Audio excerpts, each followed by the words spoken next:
What is going on, everybody? Welcome back to the Words from the Nerds podcast. It has been a long minute, and we apologize.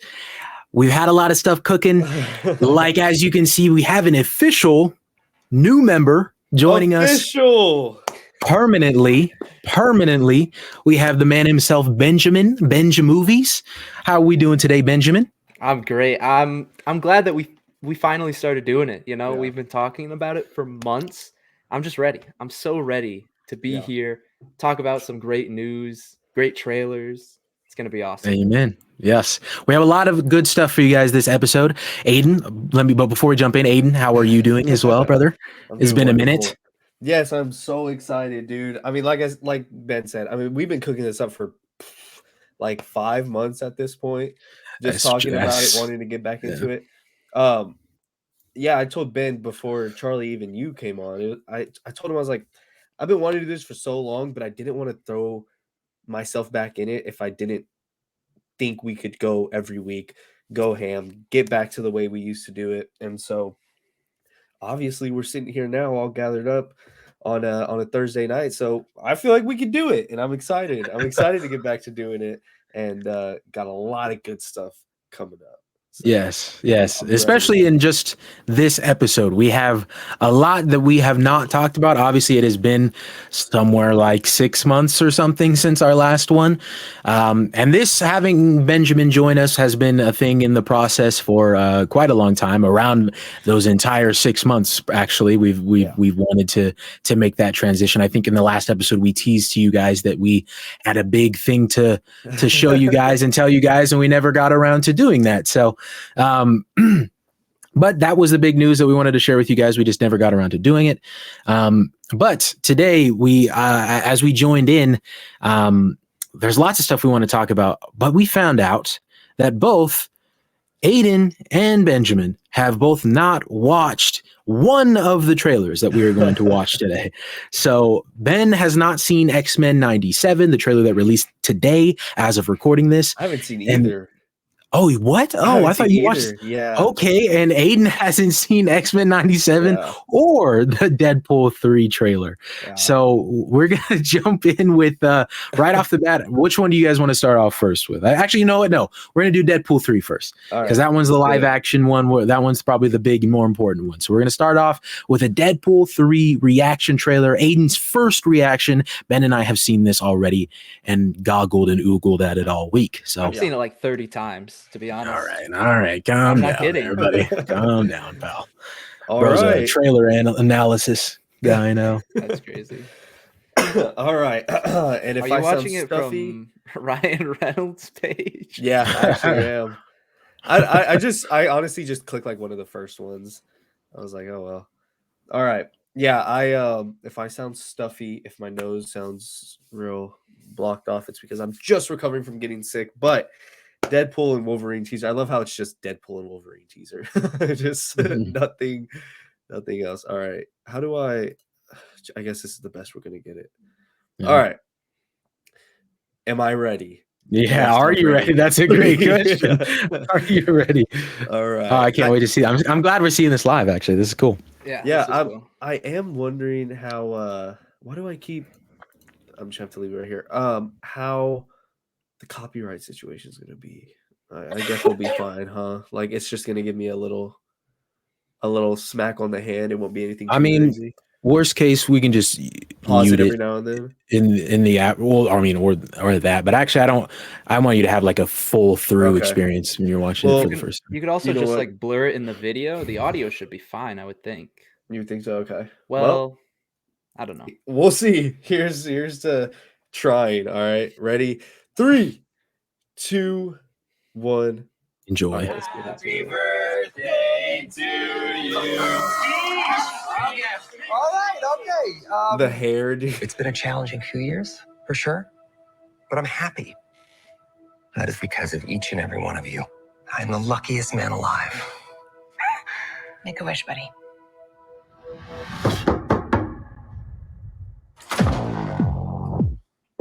Wait, Wilson? Oh, shoot. Whoa. Is that supposed to be scary? Pegging isn't new for me, friendo, but it is for Disney. Seen this clip. Wow. Miss Wilson, So you appear to surreal, have bro. soiled yourself while I'm unconscious. finally here. I wasn't unconscious. Who are you? Wow. Why am I here? Walk with me. Dude, this is it's Wait. so surreal. Like, You are special. wow. This is your chance to be a hero among heroes. Hell yeah. Wow. Smell when you're stepping Dude, into is this that real life? Like, what? Your little cinematic universe is about to change forever. Oh, I'm the Messiah. I am Marvel Jesus.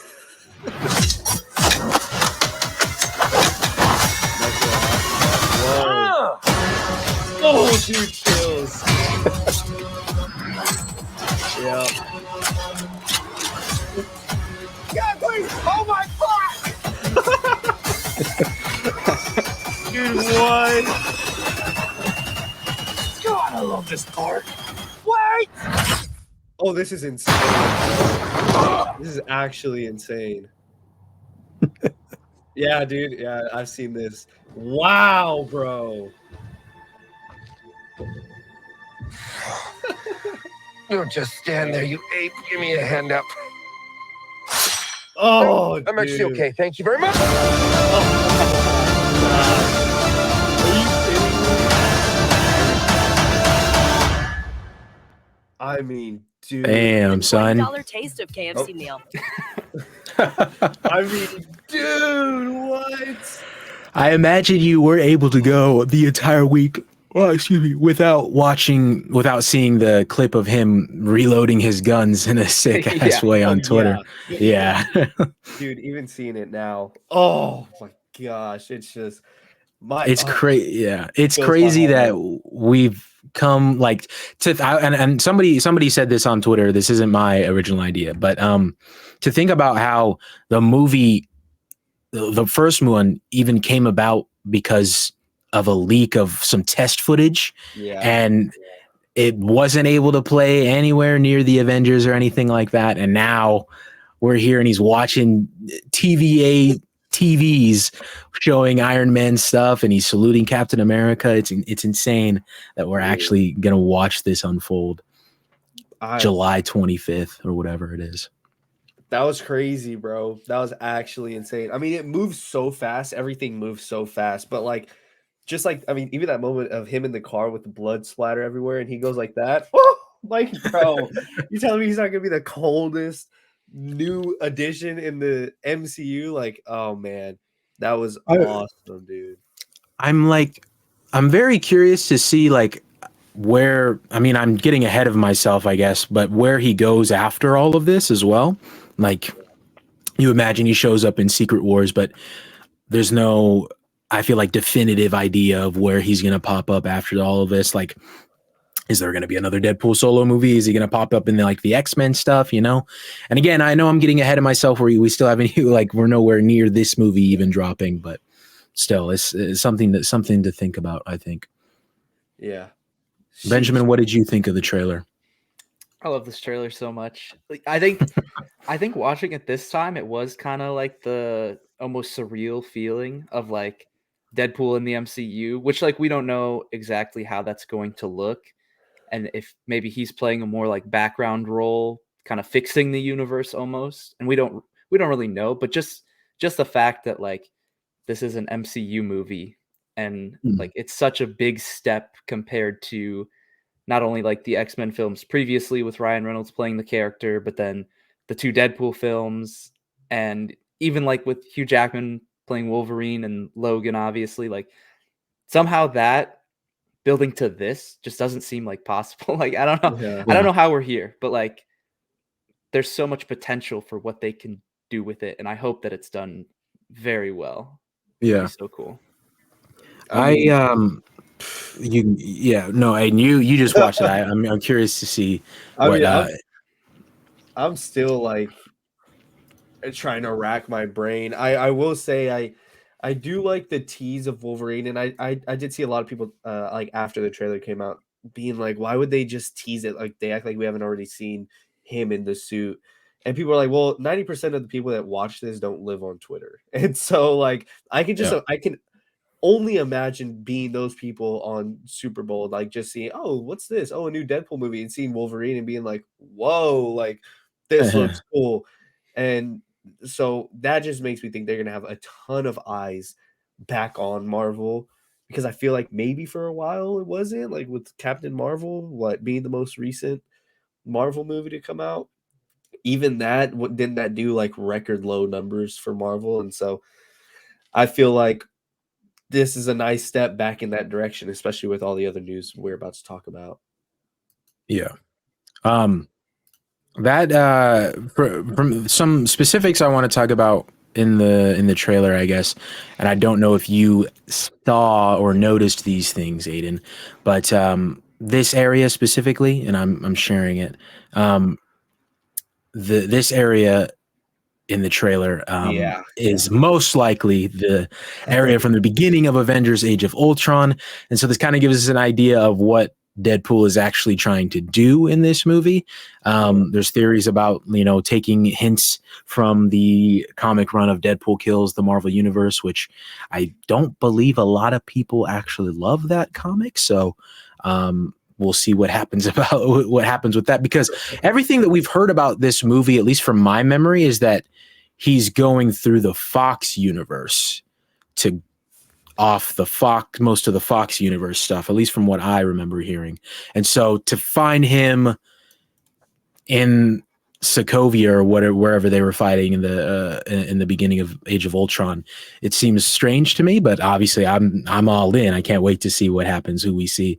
And as you mentioned before, we see Pyro a little bit in this trailer from the original X-Men movies. Oh, I'm playing a little bit fast.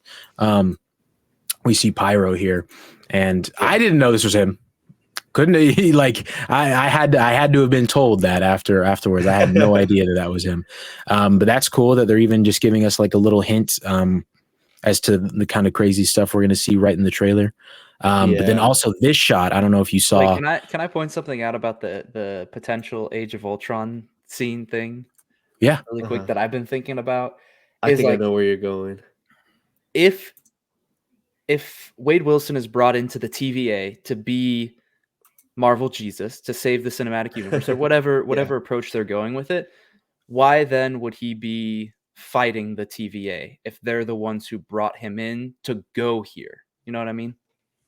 That's true. That too. Yeah, that's actually like multiple times throughout this trailer, he's just killing off a bunch of TVA members like all the time. Oh. So I don't know if it's kind of like he was tasked with something and goes rogue with it, or like it seems weird that was kind of a common thing. There's like some other shots that I'm sure we'll talk about too in different locations that we know, like from Loki and whatnot. But like TVA members are dying a bunch, which doesn't feel like he would be tasked by the TVA and then just be killing them. I don't know. Yeah. I mean, we know Deadpool's fast and loose with his trigger fingers and whatnot. So I imagine it wouldn't take too much for him to want to freak out on the TVA for any of the kind of stuff that they're getting up to. If he's anything like Sylvie is, like we know from Loki, like how hot-headed she is when it comes to the TVA, wouldn't surprise me that he would want to jump on them as well. But I don't know if you guys have seen the stuff about this shot specifically. Looks like Benjamin has. Aiden, there's a rumor going around a while back that Lady Deadpool is going to be in this movie. And the reasoning that people think this is Lady Deadpool is because the gloves don't quite match Deadpool's gloves. These have like a bit of red on them, but Deadpool's gloves have just like all black, I believe. I'm trying to see if I can find 154. Oh, there we go.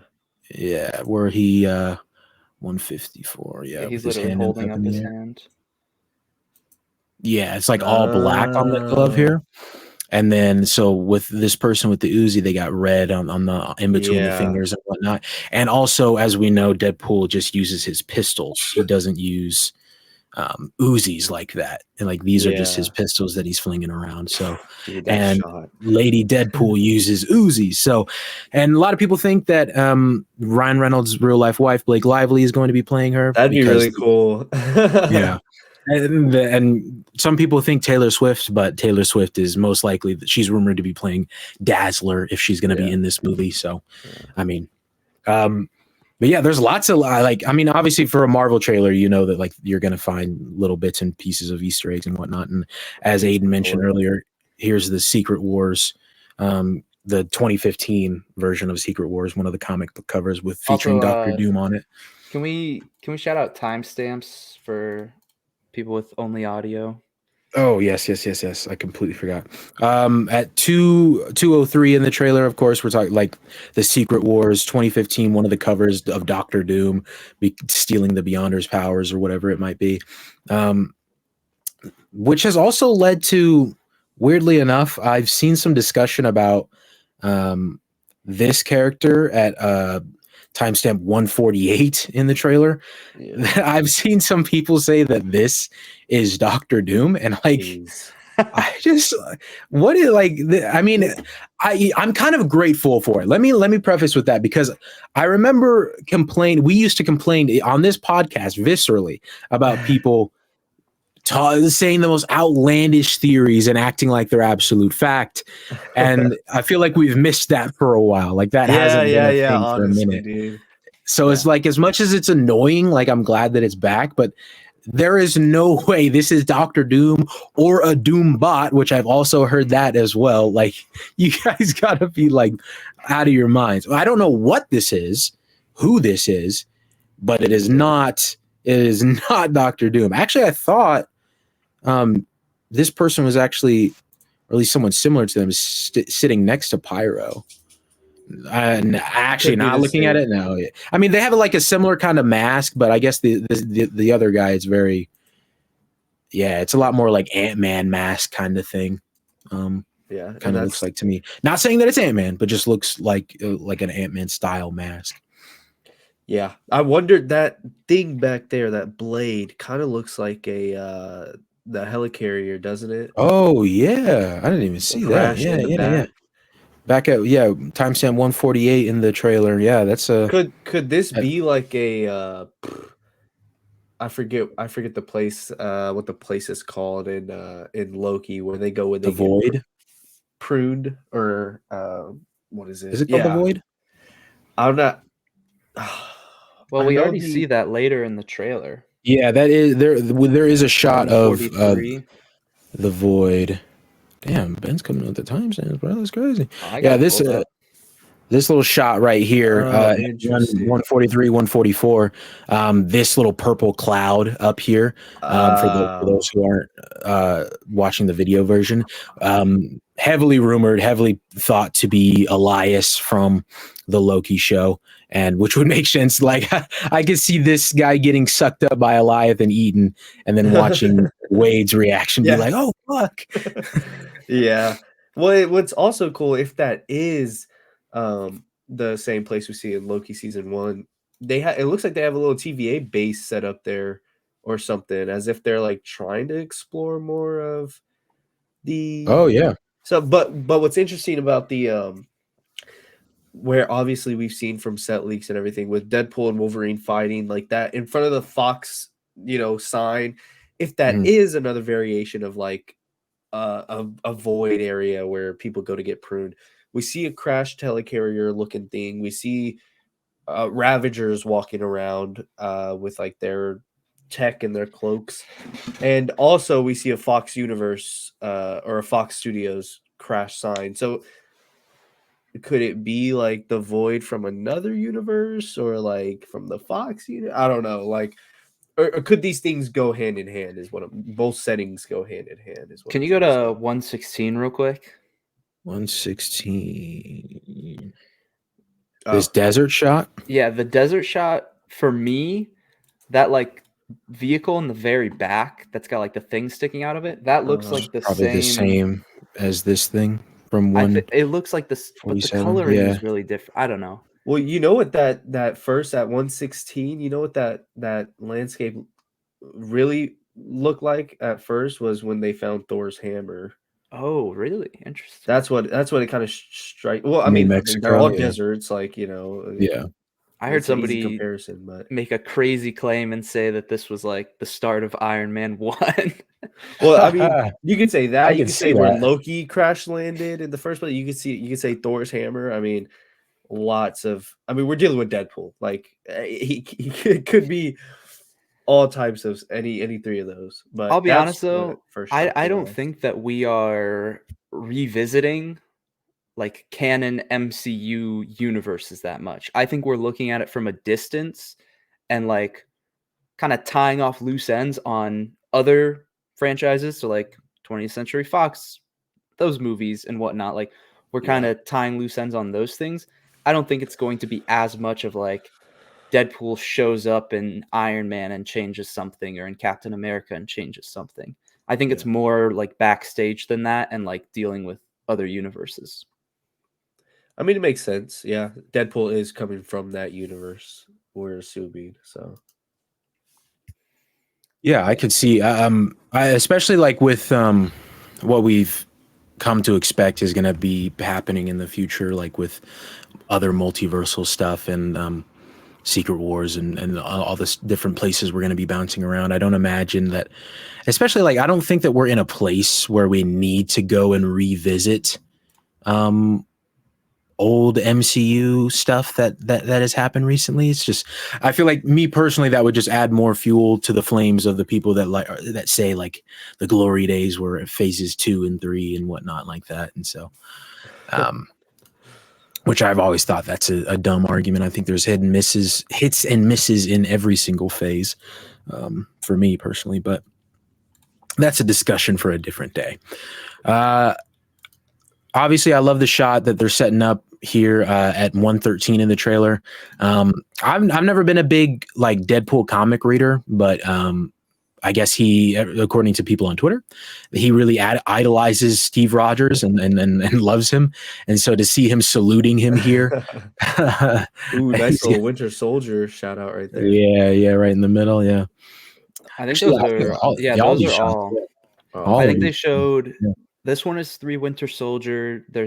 I think the first one is Age of Ultron, and then Thor Ragnarok is on the right of one of them too.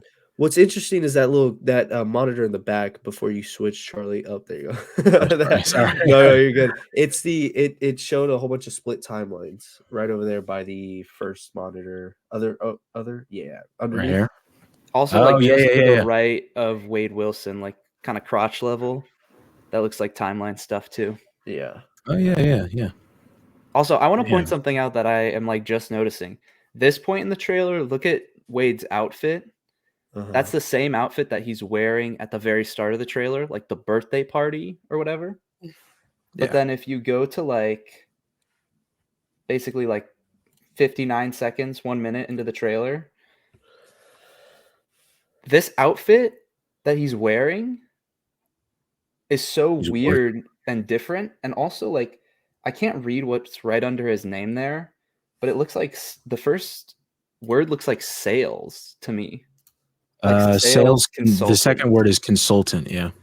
The second word is consultant. Like, is this a variant? Like, he also doesn't have the staples on his head from the wig.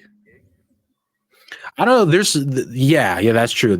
I feel like there's a lot of stuff even early on in the trailer to kind of jump on as to what's been going on in his life lately. I feel like for me personally, I would just think that this is like him trying to like make a living for himself and I forget his girlfriend's name or his fiance's name. Vanessa, yes. Trying to make a living for the both of them. And but my one thing that would make me think otherwise is she says at the beginning, this was a hookup for me in my reaction to the trailer. I said, why did she call him Buddy? She said she told him to make a wish, buddy, right before he blew out his candles. And then he says that these last couple of years have been hard. and I skipped to 7 seconds into the trailer, and he's bending over, talking, sitting across from Vanessa, looks pretty distraught, and Vanessa doesn't look as distraught to me. And maybe this is like Vanessa breaking up with him, but they kind of stay in each other's lives. And even this shot right here at 9 seconds in the trailer, like it seems like she's just very chill about something, and he just seems to be like, I don't know. Maybe I'm making it up in my head, but like I feel like they might have broken up at some point after he went back in time to save her. But I saw somebody jump even further ahead in kind of the theory realm and say that this shot at 7-8 seconds in the trailer of him distraught like this is that they lost their baby. Oh wow. Yeah, like they had like a miscarriage or something, which I feel like that's just a real big thing to jump to. It's a huge thing to jump to. Yeah, maybe I don't know if they were like an insider or whatnot, and maybe I actually saw a spoiler. I hope I didn't. I hope I didn't just spoil it for everybody else here. But yeah, I just thought that was a kind of a big thing to jump to. But yeah, even just that, analyzing their relationship at the beginning and seeing where that is, and jumping around to seeing Deadpool or Wade, excuse me, working at that store has been mentioned, or whatever store that is, unless it is a variant. Because we do actually, I don't know if we want to talk about. Do we want to talk about set photos we've seen? I feel like we don't want to talk about those. Probably. I don't feel like there's much we've seen set photos wise that doesn't like that we don't already know like from the trailer. I can't think of anything. I'm not remembering some stuff. Was going to say there 100% is going to be a variant of him in this movie. We saw in set photos there was a version of him with hair, actual hair, like connected to it was like Ryan Reynolds not wearing any of the Wade wrinkly testicle makeup.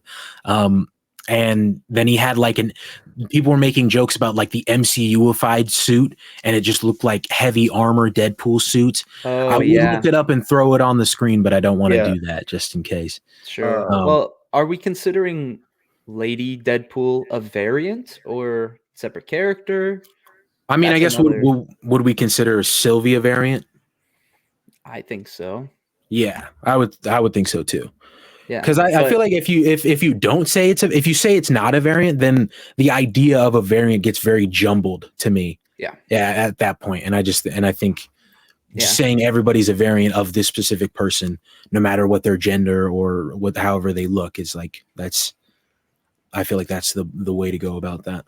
Tying into like the Vanessa and Wade breaking up, potentially Lady Deadpool is like a love interest in this film, or like maybe in a joking way at first, but like setting that up, like that could maybe make more sense. I could definitely see Deadpool joking about how hot she is or something. Well, like he's gonna make he's gonna make a low-key he's gonna make a joke like that for sure. So that's not out of the realm.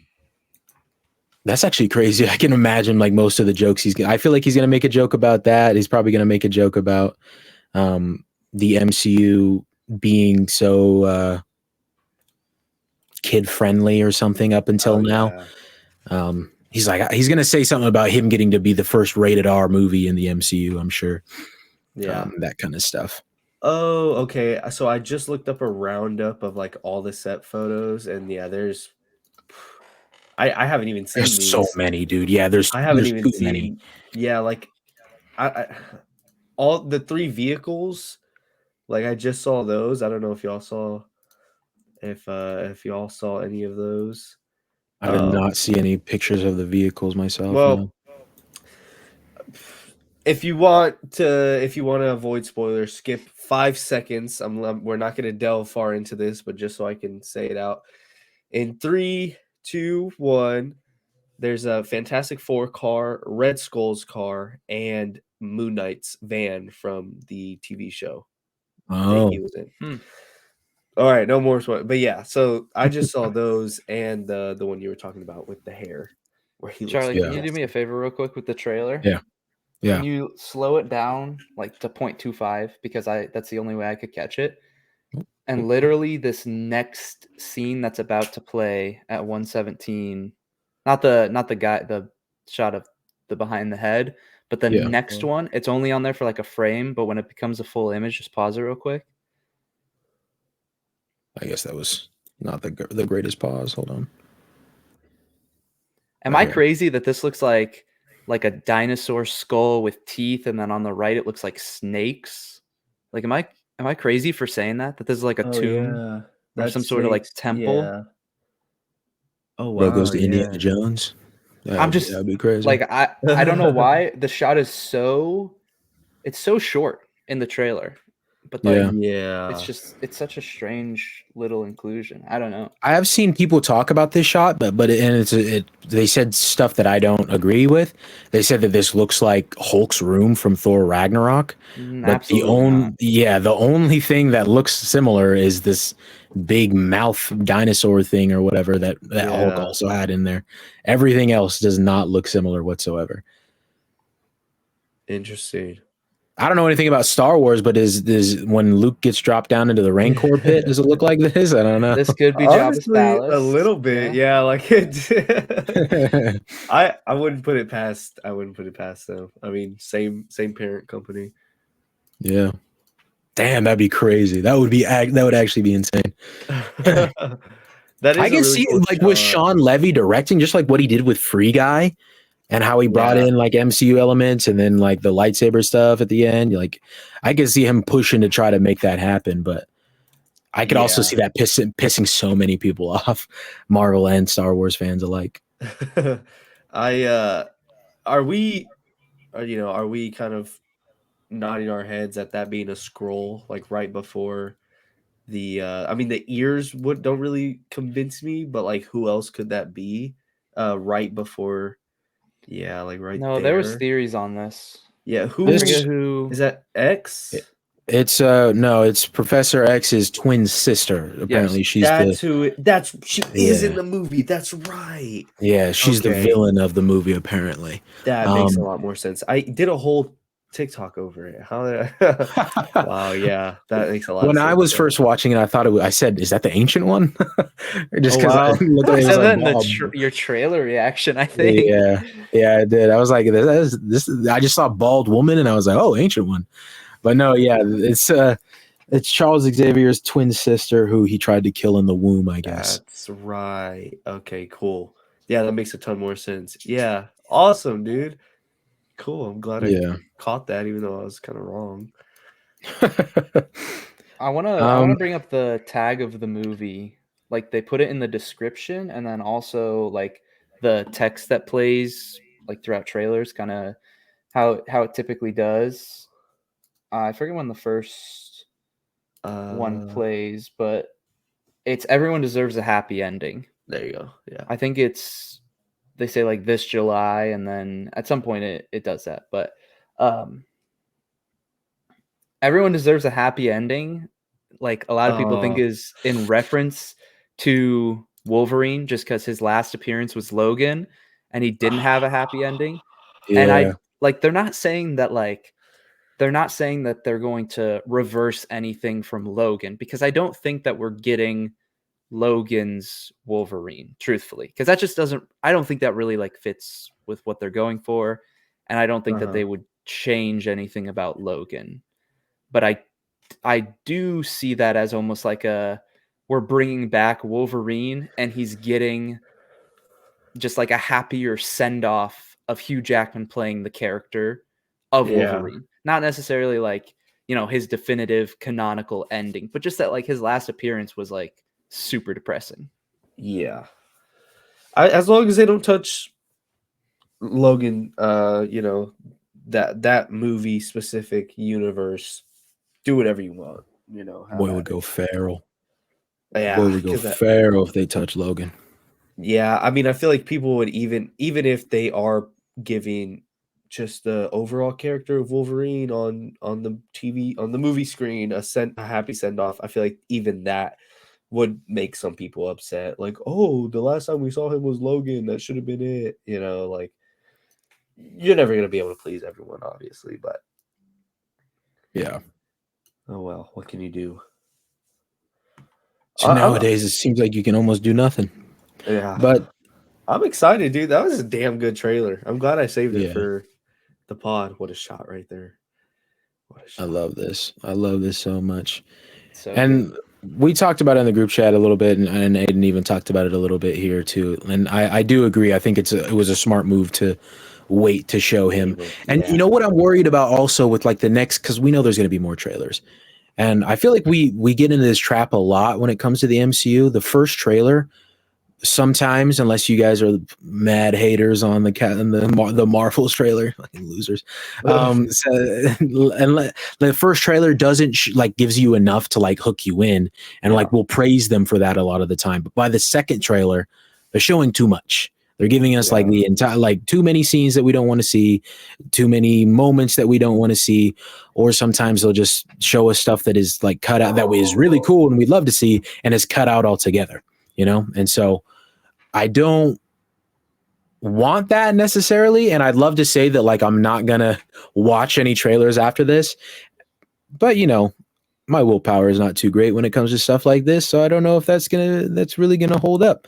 But I hope that they're smart enough to, in like the next trailer, just give us like the very, very baseline understanding of the story of where this is going to go. Show us why it's called Deadpool and Wolverine, and then leave it at that. I don't need anything beyond that. And I hope that they're making so many great adjustments everywhere else in their projects. This is the only movie that's releasing this year. That's something we haven't gotten to talk about on the podcast yet as well. This is the only MCU movie project that's releasing this year. They've jumbled their projects around to try to make it work and talk about the whole quality over quantity thing that people have had an issue with the other way around up till now. And so I hope that they're taking those same kind of lessons into like advertising their films, maybe especially after the strikes, where they weren't able to really advertise it in any other way other than trailers and stuff like that. So that's my hope anyway, but I don't know. We'll have to see. Also, Deadpool fantastic title. Yeah. Like the rumors that it was going to be Deadpool and Friend. Like that's funny, but it's only like mildly funny. It's not like what I would actually find super funny when it comes to Deadpool. At least for me. I also saw somebody, I forgot who it was, pushing for it to be called Deadpool No Way Home. I was like, that'd be kind of ballsy on Marvel's end. I agree. Yeah. But that would be kind of funny. Dare I say that? That would be more funny than Deadpool and Friend. Yeah. To me. I love how they also kept Wolverine like the same kind of like rusted metal font of Deadpool, but like he even has it's blue. Oh, yeah, dude, it's so then you have cool. Silver and red, and then you have blue and yellow. Oh, it's gorgeous. It's gorgeous. So damn good, man. Oh, I love it. I'm excited. I'm very Me excited. too, man. I can't believe we have made it all the way here. But do you guys have anything else you want to talk about with this trailer? I mean, I'll just bring it. I was looking at like the MCU like upcoming slate. And so like after this, it's Captain America Brave New World, February 2025. Yep. Thunderbolts in May. Yep. That just got switched with Fantastic Four. Fantastic Four in July 2025. Blade in November. And those are the films until we get to Avengers Kang Dynasty at this point. Sheesh. Damn, really? Oh my God. Because that's supposed to be May of 2026. That's crazy. And there's like some that are like not dated, like Armor Wars, which who knows at this point if that's even happening. And like there's lots of series and whatnot. It was more so just like reading through this and looking at the list. I'm like, sheesh. I mean, dang, there's not a lot left before the next Avengers film. And it doesn't feel like we've built towards like anything. I was just about to say, what have we even really been building towards? I mean, yeah, you could say Kang, but it's like, what now? Because our Kang is a piece of shit. So I don't know. Like, what do we do now? I guess there was rumors they were recasting, but I don't know. I mean, I don't know. The rumors of like it was going to be Coleman Domingo or I think that's how you say his name. I would love that. I think that'd be a fantastic recasting. I think he's a fantastic actor. But yeah, I think Deadpool and Wolverine is actually going to hopefully do a really good job of setting up what Kang Dynasty is going to be. And I imagine Fantastic Four as well. And we're going to talk about this when we get to the Fantastic Four section of the pod, but I imagine the rumors of it being set in the 60s, it's not going to be entirely set in the 60s, you know? So, yeah. And I'm sure that's going to touch on Kang being such a integral part of like the Fantastic Four's history as well. Not history, but their involvement.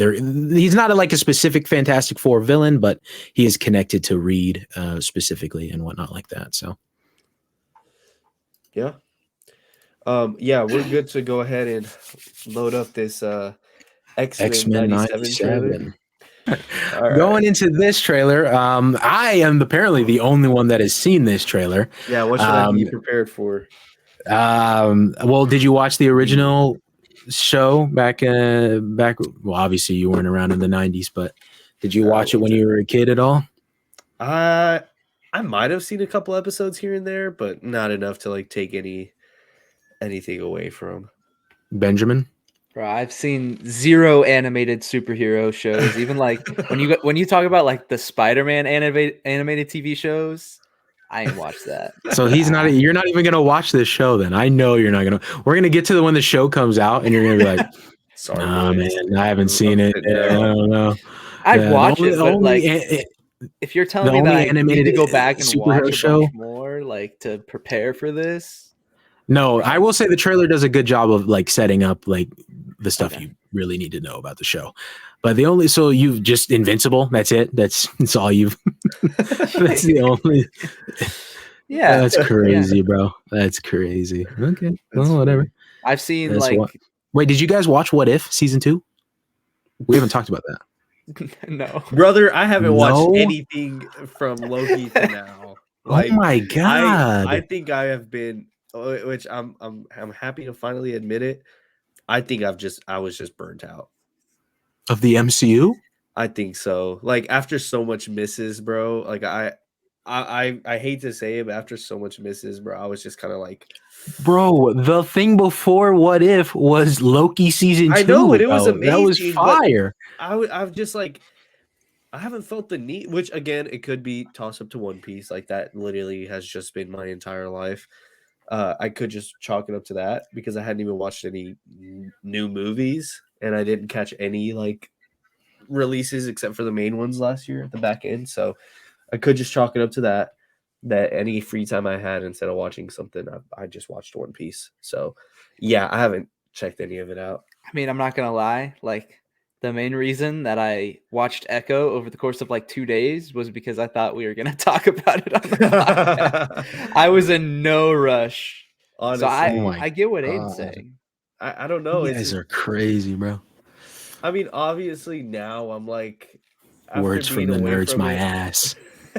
Well, after being away from it for so long, I'm kind of like, damn, I miss Marvel. I miss hopping in and breaking everything down, and so. Well, I don't want to dive like too much into What If season 2, but I will say it is leaps and bounds better than season 1, bro. That's good. That's good to hear. I liked season 1. I despised season 1. I thought honestly, it was the worst show. Why, bro? Why did they release that weekly, bro? Like there was no reason for them to release that weekly. And that's the other thing. They did this one daily, bro. It was so much better. I remember literally sitting there watching the Party Thor episode after waiting the whole week and being like, are you kidding me, bro? Like, I waited a whole week for this? Oh, gosh. That's crazy. Was dope, though. Anyways, I'm excited for this one right here. Yes, I think this trailer is fantastic, and I'm excited to see what you guys think. So, all right. Well, without further ado, watch the series finale of X-Men next Saturday morning. Check your local listings. I'm grateful to have the chance to say goodbye. I am proud of you all, my X-Men. Fate lies in our hands now.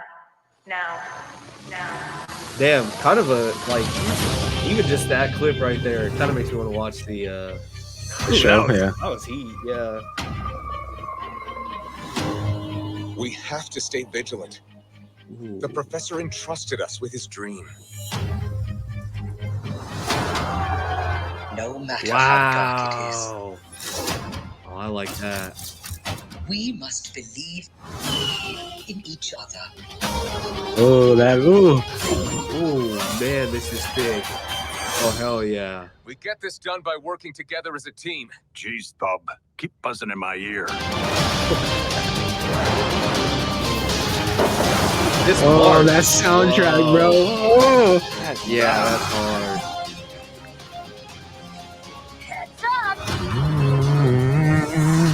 Oh, I love this. I love this. That's so hard, bro. That's so hard. To me, my X-Men. That's sick. Oh hell yeah. Dang. Oh my god, bro. Magneto. The last will and testament of Charles Xavier. Everything he built now belongs to me. Oh yeah. Dude, I thought that see what we're was so cooking. fire, bro. Oh my god. It made me miss the show so much, and I am so happy that's coming out. That is so. Oh my god. Was that scene in the my beginning God. actually just like the final episode of the show? I think so. It's been a minute since I've seen it, but I think so. Yeah, I think That's it was. crazy that like not only that was like a book ending almost to the show like so long ago, but Yeah. also that they're like picking it right back up, but in the old animated style. Yeah. That's wild. Dude, that was heat, bro. I Dude. love I love that, like, I don't know, all the signs were like down with mutants, back to where you came from, and they're like, we got to keep Charles's like dream alive. Like this is on us. Like we can't let this slide. Like we got. Oh, it's so fire, dude. It's so good. The soundtrack. Yeah, dude, I always forget how much I love the soundtrack, bro. I always forget.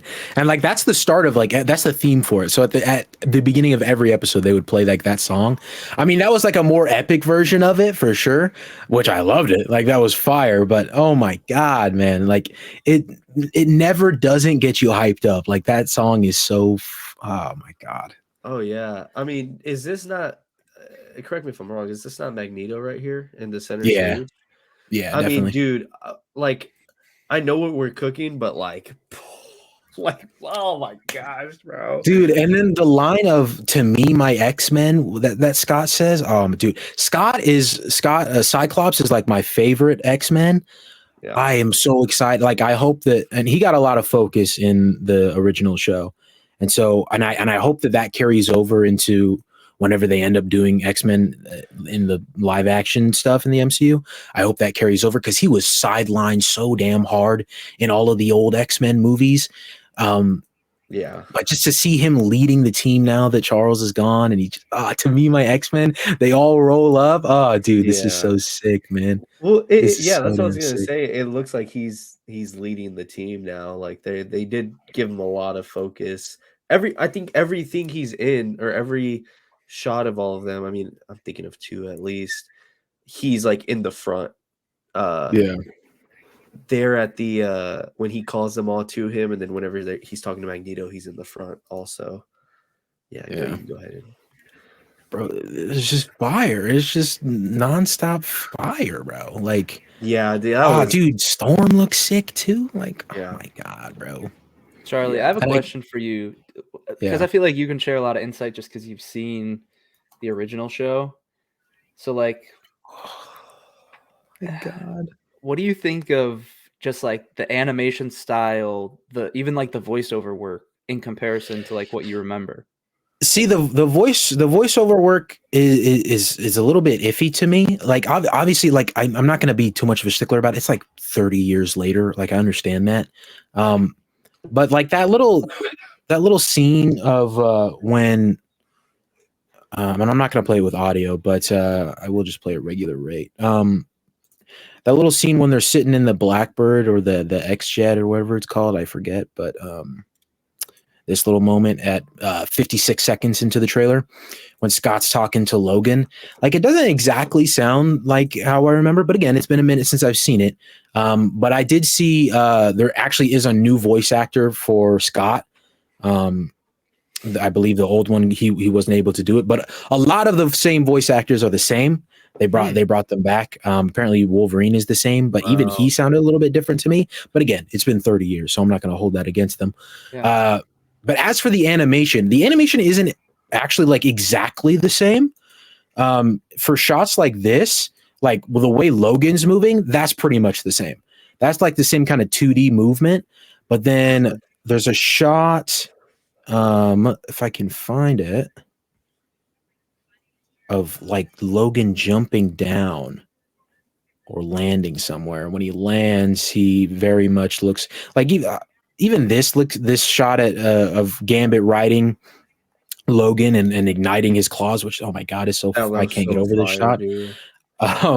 Even this, like it still has like that 2D look to it for sure, and it mostly is 2D. Like it's just him running at the screen. It's not, can't really make that 3D ish. But I really want to find that shot. I'm just gonna let it play and I'll find it. But there's a shot when Wolverine's landing and he looks a lot like he's more detailed, and even just the movements don't look like how they used to in the night, which is fine. I want it to progress. I want technology to progress and everything, but I just feel like it's to keep it. It's I don't know if the correct word would be disingenuous. Sorry, I don't want to pause it. I don't think the correct word is disingenuous to have it be a continuation and try to say that like it's the exact same everything, but when there's clearly like some different things going on that aren't necessarily better, but they're also not necessarily bad, like worse. I don't think. I'm not mad about it, but I know that like the older generations that actually like was 8 years old in the 90s when this show was coming out. I didn't watch it until after it was all out. You know, I was a kid and I loved X-Men. I loved Marvel. So when it all happened, it was like, I think it actually might be this shot when he comes in. Yeah, like just the way Logan lands right here, and I'll slow it back down. Like this isn't like the 2D animation stuff and like, which is fine. It still looks good. Like that definitely looks like I could see a YouTuber kind of like making this kind of animation. Yeah. And it looks a lot more computer animated kind of thing. But I mean, I'm okay with it. Like I want to see new stuff from this. I don't think it needs to be shackled down to the old way it was represented before. And so I'm all for it. Do you want to go to the shot at like 111, 112? Because that was the one that stood out to me as like very, like the 3D animation was really sticking out to me. I think it's this shot. Yeah, this circle. Because the camera's like spinning 360. Yeah. Like panning around. It's very brief, but like you might have to play at full speed to like get the effect. But when we were watching it just like in the trailer the first time, it like really stuck out to me as like, I guess it is kind of 2D. I don't know. Whatever they did it well. It was just kind of interesting. It stuck out to me like in terms of like the animation compared to most of it. Interesting to note, Jean is pregnant. Looks like Scott got Jean pregnant. That wasn't a thing previously in the show, and that's even backed up by at the end when they're all looking at Magneto. She's here, very pregnant, probably about to pop here soon. Yeah. What is this shot, by the way? They're all in like athletic clothes. She's like the ref. They're all probably playing basketball, you know, some team bonding basketball or something like that. Probably, I don't know. And then not Xavier, but God, dude, what's Magneto's real name? I forget his real name. Oh my gosh, why is it James McAvoy? Eric. It's Eric. Oh my gosh. Eric, yes, yeah, Eric. James McAvoy. That was Charlie. He played Charles. No, you know, Michael Fassbender, my boy. No. Wait, who played Magneto? Am I just dumb? Michael Fassbender, yeah, and Ian McKellen. Yeah, don't see don't this. mind me. This shot right here has a very like what if kind of look to me. Like Yeah. this looks like I'm looking at the Collector almost from What If, which that's fine. Again, it's like it touches on like that animation that Man, he looks like that is shot new right and there. different and Oh improving. my gosh, bro. Well, He yeah, looks they're going under Marvel Animations now. Like, Yeah. another thought I had is obviously they've done What If. They're doing the Spider-Man animated show supposedly. Can't wait till we get a trailer for that. That's supposed to come out this And year. then Marvel Zombies was another one that they've been working on for a while. Yeah. Yeah. But like all of those are series. Do we think they're ever going to do like an animated film potentially? Oh, interesting. I'd like I would honestly like to see something like, even if you want to set it in a different universe, or just like maybe another Avengers film, you get the OG6, or even maybe do the entire Avengers with the X-Men, with the Fantastic Four, and just do like something that's not necessarily canon, I or feel like set it in a they'd different almost universe. they'd almost have to do non-canon. Yeah, I and think. and then maybe you could tie it in Secret Wars. That way, the audience is already familiar with it. They see a big animated Marvel movie. People, casual audience that can tie that with like Spider-Verse, or Marvel's MCU is doing a cool animated movie, and then you could tie it in later. Or if you don't want to and you just want to throw it straight on Disney Plus, like do a little special presentation, even. Yeah, I think that'd be cool. The only reason I doubt them doing a film is because all of the series that we've either already gotten or that are announced that are animated, all are kind of out there, non-canon, kind of whatever. Like they don't tie into the main line. Whereas like their live action series do tie into the main line. So it's just different. I would love it if they did that. Like, I don't know if you guys watched the old Marvel animated movies. Like they had, there was a whole like Hulk versus, not, I was going to say series, but not really a series. It was just two movies. There was Hulk versus Wolverine, and then there was Hulk versus Thor. Those were cool. The Hulk versus Wolverine one even had like Deadpool in it and some other X-Men as well. But then they did one that was they did a Planet Hulk one actually. And I really for the longest time, I hoped that they were going to do like World War Hulk after that, but they never continued it. Even like they did a lot, like they were never up to the level of like DC. I always thought DC's animated stuff was better. And I still think that's true to this day. But I still loved every Marvel animated thing that came out pretty much. There was one called The Next Avengers, which had the children of the Avengers were the only ones alive, other than I guess Iron Man and Hulk were still alive after Ultron destroyed the entire world and killed most of the Avengers. That was really cool. Then there was Ultimate Avengers. There was two of those, and those were really well done as well. There was a lot, and I would really hope, and especially because what Ben mentioned of them not being canon in any sort of way and they're just being their own kind of thing, like they could do more like comic stories that are like more popular or maybe less popular, but they are like actual fully through line stories or something. Even they could even do stuff that we've seen before, but just more accurate to the comics. Like you could do an Infinity Gauntlet, Infinity War animated movie, but just see how it like went down in the comics, but all animated style now, Yeah. I would love it if they do that. I don't expect them to. I think you guys are right. Like, I don't think there's going to be any drive to have animated movies done as well.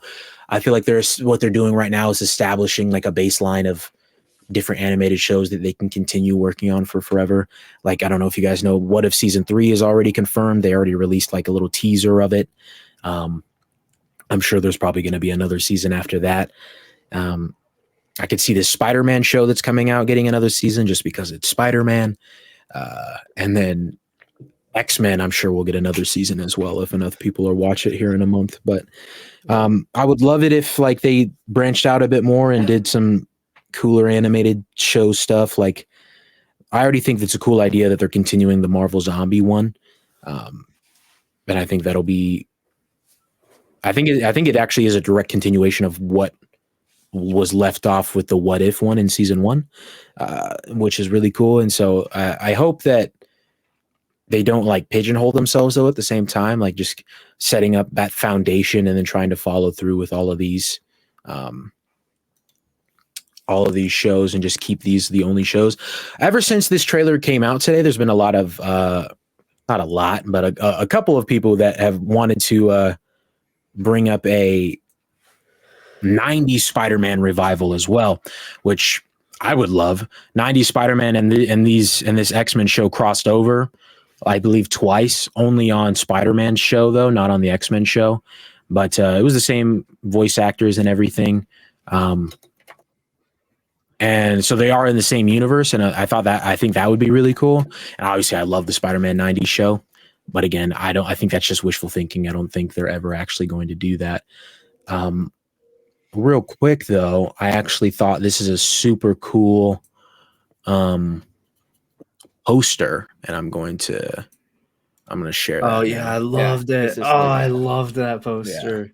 Yeah, this poster is fantastic, I think, for the show. And I really like that they're doing cooler stuff like this, because we always we bitch about Marvel posters most of the time. Like they could have easily just done like a animated floating head version of the of a poster or something like this.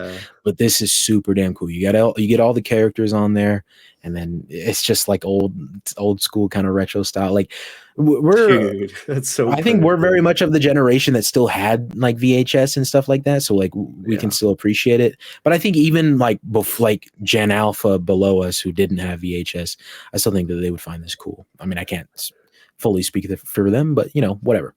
Yeah. I love that poster so much, dude. New episodes, new era. Oh man. Yeah.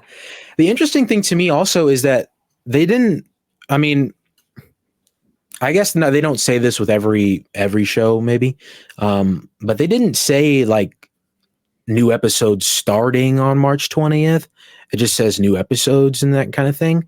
So I don't know if maybe this is going to be an all at once drop, maybe, or if it's going to be a weekly thing. I don't think as far as animation goes, weekly is the right thing to do for something like this.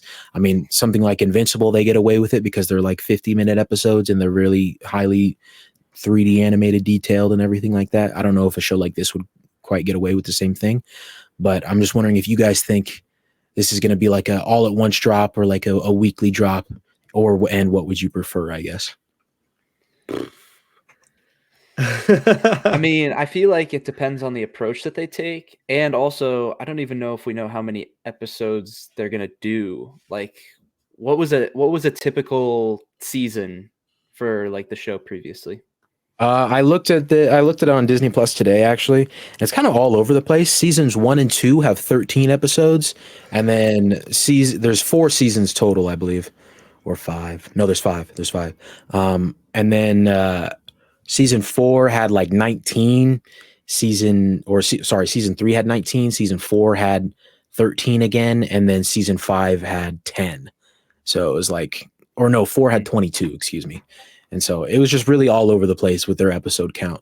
And I don't think that they're going to do anything beyond like, I feel like TV nowadays, like they're not going to do anything beyond like 12, I don't think. Yeah. So even with it being animated, even if these are like half hour to 20-minute long episodes, I don't think they're going to do anything over 12. I think they like what I potentially see them doing is maybe like a similar approach to what Star Wars has done with Bad Batch, which is like their first week, they drop like 3 episodes to like kind of get the series going. And then they do weekly from there on out. I don't really see them dropping, like if there's 12, I don't see them dropping 12 all on the same day. That would seem just not like Marvel so far. But maybe this is like kind of them stepping into that and being willing to do that, because like I think that's a style that fits better for a show like this, is to kind of just drop all at once if they're like 20-minute episodes and there's like 10 to 12 of them. But if they're going to do some sort of weekly, I do see them at least like dropping a bunch of them at the start. Yeah, I mean, it's just crazy to think of them doing. It's honestly crazy for me to think both ways, which is where I think maybe the boys' Bad Batch style of dropping shows could come in, where I don't see them dropping to all. Let's say they're doing 12. I don't see them dropping all 12 at once, but I also don't see them doing weekly episodes of just 20-minute animated, episodes like this. So it's like I don't see them doing either. Then yeah, maybe they just drop 3-4 episodes off the bat and then go in a weekly cycle of dropping them and maybe just do a season like that. But then it's like, are you gonna do more seasons like this? And then if so, because we see Magneto's obviously the villain, and if they've teased him in this trailer, I doubt that they're gonna do another 4 seasons with him as the overall big bad. Plus, I also don't know how this show played out and how they treated villains and big villains of a season. So I mean, all of it's up in the air, really.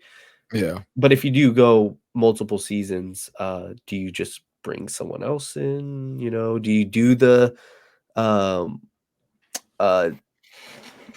what's the name of the movie? Mr. Dark Phoenix? Sinister.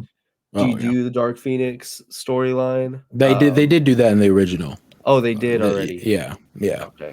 They did a lot. That's the thing too. Like if they're going to do multiple seasons of this, and sorry to cut you off, but if they're going to do multiple seasons, like they've already done a lot of X-Men villains. They did Mr. Sinister, they did Apocalypse, they've done they even did Magneto for a little bit, and they've done the Dark Phoenix stuff. So I'm interested to see like what else could be covered. I even think they did Days of Future Past as well in a couple episodes. So, but.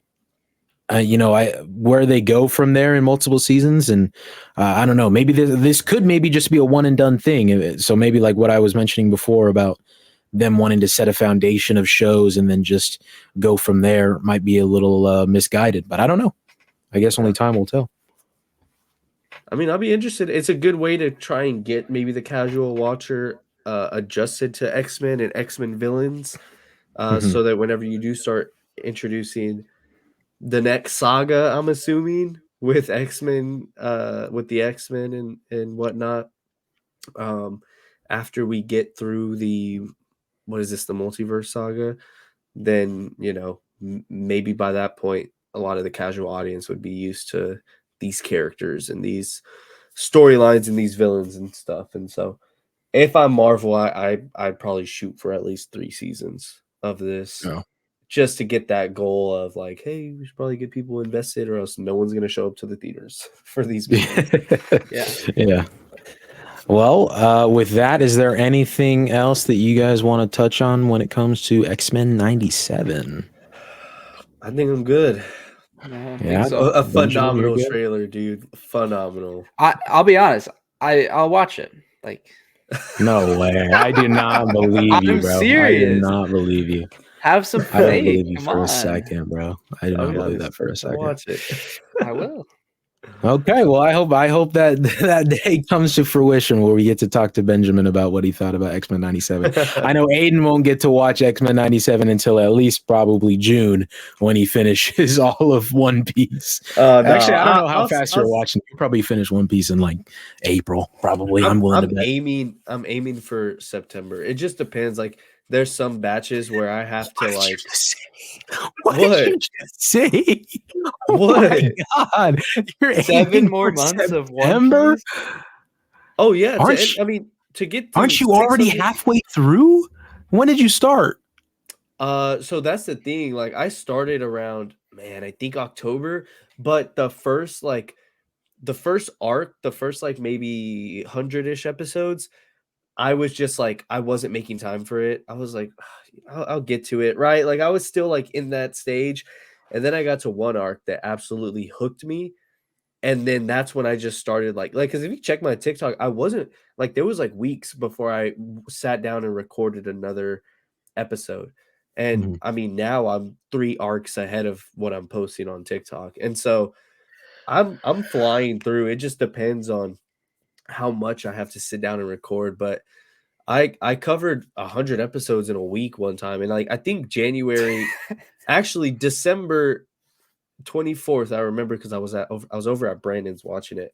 I was at like episode 180 something. And so from December 24th to now, I've covered about 450 episodes. That's what I'm saying. And you think you're going to take till September? If you're flying through it. That's my goal. So I don't know. Oh, we'll see. I okay. could finish before then. I could finish easily by like June, May. It just depends how much I come in here and knock it out, which I mean, I've been going crazy. Yeah, I think you'll finish. Anyway, so. If I'm a betting man, you finish it by June at the latest. I'm betting. Yeah. I'm aiming for it. I mean, I got about a couple hundred done within the span of a couple weeks. At the earliest, I'll say I'll change from April. No, I'll stick to April. You'll stick earliest April, latest June is what I'm saying. Okay. Yeah. I mean, I'm going for it. I mean, that's wild. Either way. I told Ben, I said, realistically, by the time I catch up and finish, or by the time I catch up to One Piece, like I'll probably have a video posted every single day for the rest of the year. Is like how far ahead I am right now. Yeah. That's insane. Yeah. And the numbers those videos get are wild, bro. I just told us he was at 12K like 2 weeks ago, and now he's about to hit 15. I told Ben, dude, all the money I'm making from the creator program is going straight towards an engagement ring. So I'm just like, hey, keep it going. Yeah, I just hit 15K. 3 followers. Damn, boy. Jeez. Let's go. That's insane, bro. That is wild as hell. Let's go, baby. Yeah, you can't really tell, but yeah. And that was my goal. That was one of the goals I sent y'all. Was 15. 15 this year? Yeah. Damn, you hit that shit in February. Black History Month. Let's go. Hey, I did it for you, Charley. I set a lot of goals for TikTok this year. And bro, it just scrolls TikTok. I was gonna say that, and I was like, bro, be liking my videos, but he don't post nothing. I know this boy's on TikTok. That's crazy. Bro, I'm just saying, TikTok, for me at least, it changed.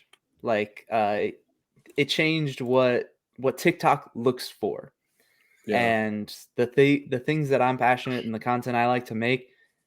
It works better. Like I've had way more fun doing YouTube stuff for me. Yeah. So yeah, like, I mean, it's just I see it's all like advertisements, TikTok Shop, and then like shorter, funny videos or just like stuff like that. It's just not. It's not what it used to be. Like 2 years ago, it's totally different. I mean, oh my gosh, you remember the peak of comic book stuff on TikTok? Oh my god, man, I'm about to cry thinking about it. It was amazing. It was honestly so much fun, but they just stopped. TikTok stopped caring about that stuff, and I mean that's how I was. Like I don't know.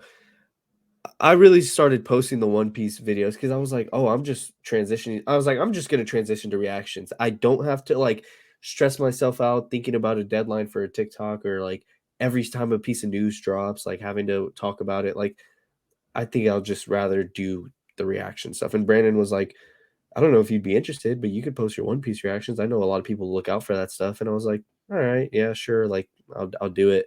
So he actually sits down and he goes through the episodes and he finds me batches like, okay, this will have a moment, react to this. And so every couple weeks, he's like, all right, here's your next batch.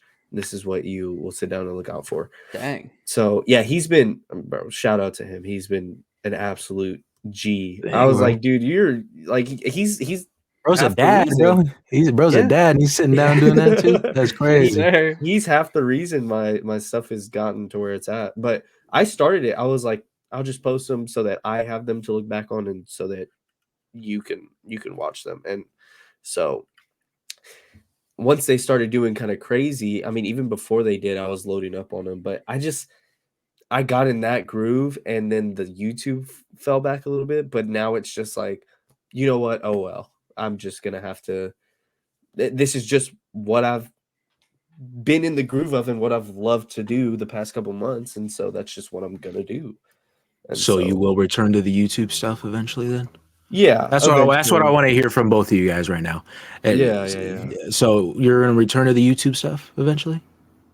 Me, yes, yeah. I mean, Yeah, okay. The thing is, like I said, anytime I have free time and I'm sitting at the computer, I'm busting out One Piece. I'm not doing a trailer reaction. I'm not doing a movie review. It's One Piece. And if I'm not doing that, then I feel like even though I'm not, in my head, I feel like I'm falling behind on getting my drafts stacked up so that even though I'm not really wasting any time at all, that's just the mode I've gotten in. And so the YouTube's faltered because of it, and so be it, And so, Benjamin, are you going to return to TikTok?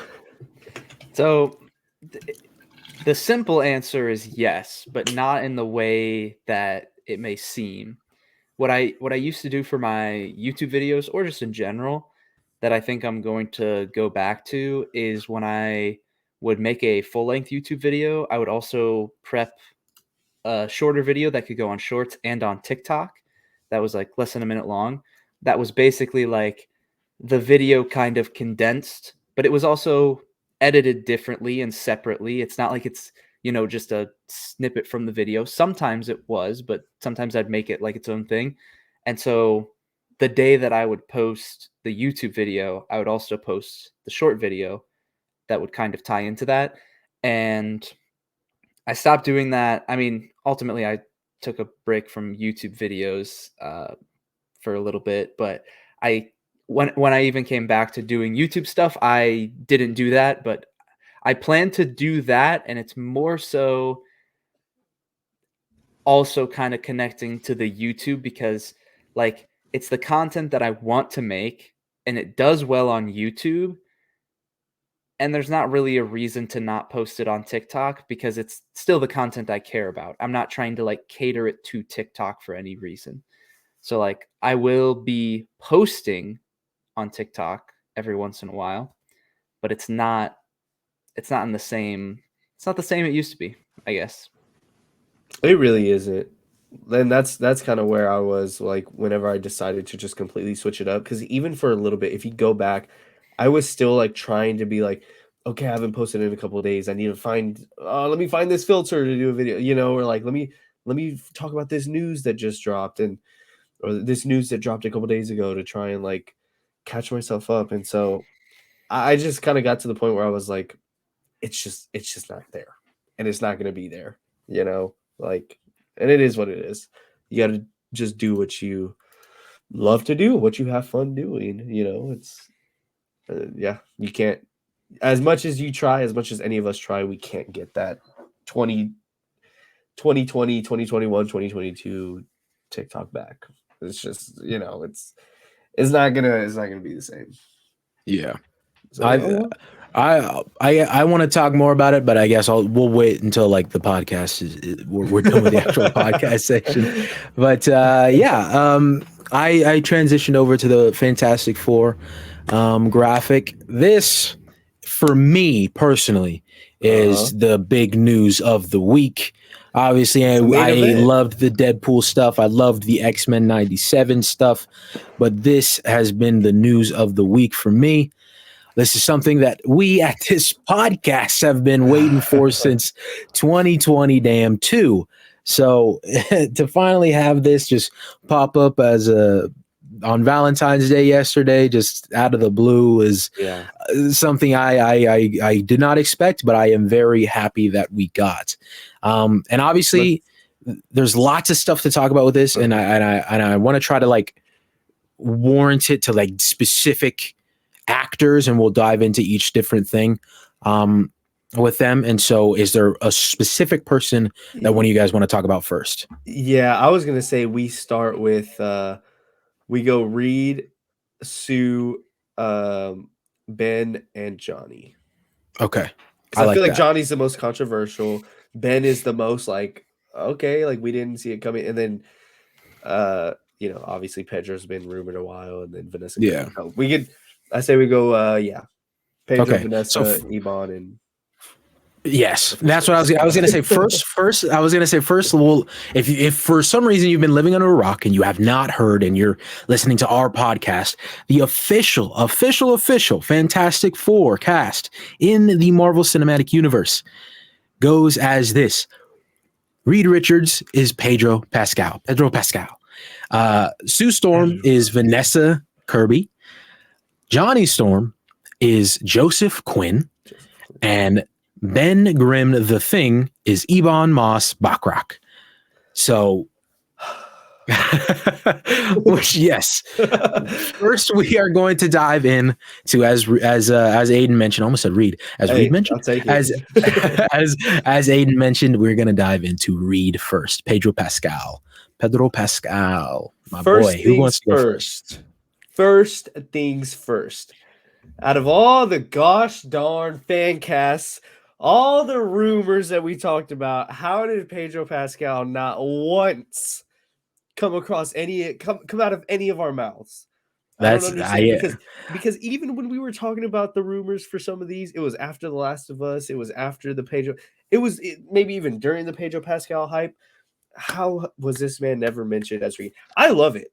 I've seen a lot of people say that they hate it. A lot of people say that it downgraded just because they're stupid nostalgia from the old 2004 movies. Shut up. It's not a downgrade because I saw people say it was a downgrade from John Krasinski, bro. Yes. I was like, what are you talking about? They stunk. Those movies stunk. Any of the Fantastic Four movies stunk.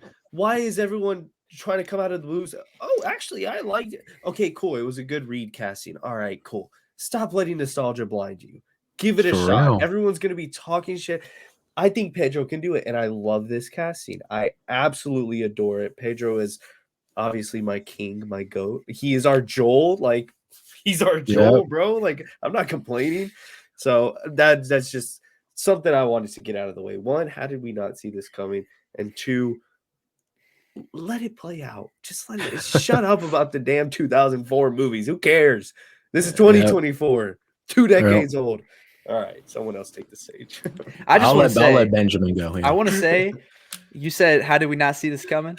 You guys had like 4 episodes on this casting. I never made any predictions about any of the actors who were going to play these characters. So that's true. Maybe I knew. I don't think you knew. I don't think you knew, brother. But like when they revealed it, I think I sent it to you guys that like I was not surprised by it, and like kind of like Aiden said, I don't understand any sort of backlash for it. Like the comments on Marvel's official post saying like we want John Krasinski. It's like, brother, no, we wanted John Krasinski years ago as like just like a fan casting. And I think we got enough of John Krasinski. Like we got what we wanted. That it shouldn't go further than that. And I don't understand the hate. I mean, Pedro Pascal, phenomenal actor, especially like these last couple of years. I feel like he's become more well-known and just been in a lot more projects. So you can kind of just like, as he's growing in popularity, he's also, I think, just growing as an actor because he has the opportunity to kind of branch off into different projects. And I feel like there's no reason to doubt the casting. It's like, sure, if the movie comes out and he doesn't do a good job, then you can complain about it. But there's literally nothing to base it off of except for like wanting something stupid because of like your love for the original movies or your love for John Krasinski. It's like, this is a new movie, a new cast, a new universe. There's literally no reason to dislike it at this point, unless you just like dislike Pedro Pascal, which I don't know why anybody would. I mean, come on now. Can I say one more thing? This, now that I think about it, and maybe this plays into some people's criticisms, it does, as much as I hate to admit it, I just went to bat for him, and I am continuing to go to bat for him. But taking rumors into consideration, this does feel like a Diego Luna fell through. To me, it feels like, because he was rumored heavily, like almost confirmed to be Reed Richards, and then it kind of went quiet for a little bit, and then Pedro came out of nowhere. Or I think My Time to Shine Hello had even said that Diego Luna had fell through and that it wasn't working out. But taking that into consideration, it does kind of seem like we lost Diego. He was kind of what we were going for. He was our perfect casting. Who's like next best? I don't know. It could not be the case at all, but kind of like taking it more into consideration and thinking about it a little bit more and talking about it kind of does start to kind of feel that way. But I've regressed. And that's my thing too, man. It's like, and I'll touch on what Aiden was just talking about first, since it's prominent right now. The complaints about that I've seen of people saying like, oh, that's just like he's really popular right now kind of casting. What are we talking about? Have we all forgotten that you're going to tell me that they have not been trying to cast the Fantastic Four for the past 2-3 years? I guarantee you Pedro Pascal was not their first pick. I promise you, he was not their first pick. We heard rumors of Adam Driver. They came to Adam Driver. He was probably too expensive. We heard rumors of Penn Badgley, which I ended up loving. I'm sure Aiden wanted to hear rumors of Raul Coley, which I also would have liked as well. But we never heard rumors of that. But we've heard rumors about this entire cast up and down the damn street, dude. There's no way that this was just because he's popular cast. Sure, they might have looked at him because he's popular after looking at all the tens of other people that they looked at that are probably more popular than him. But that's not like, you're trying to dismiss this casting like that is so like numbskulled, numb-minded kind of thought process. It's just so weird to me.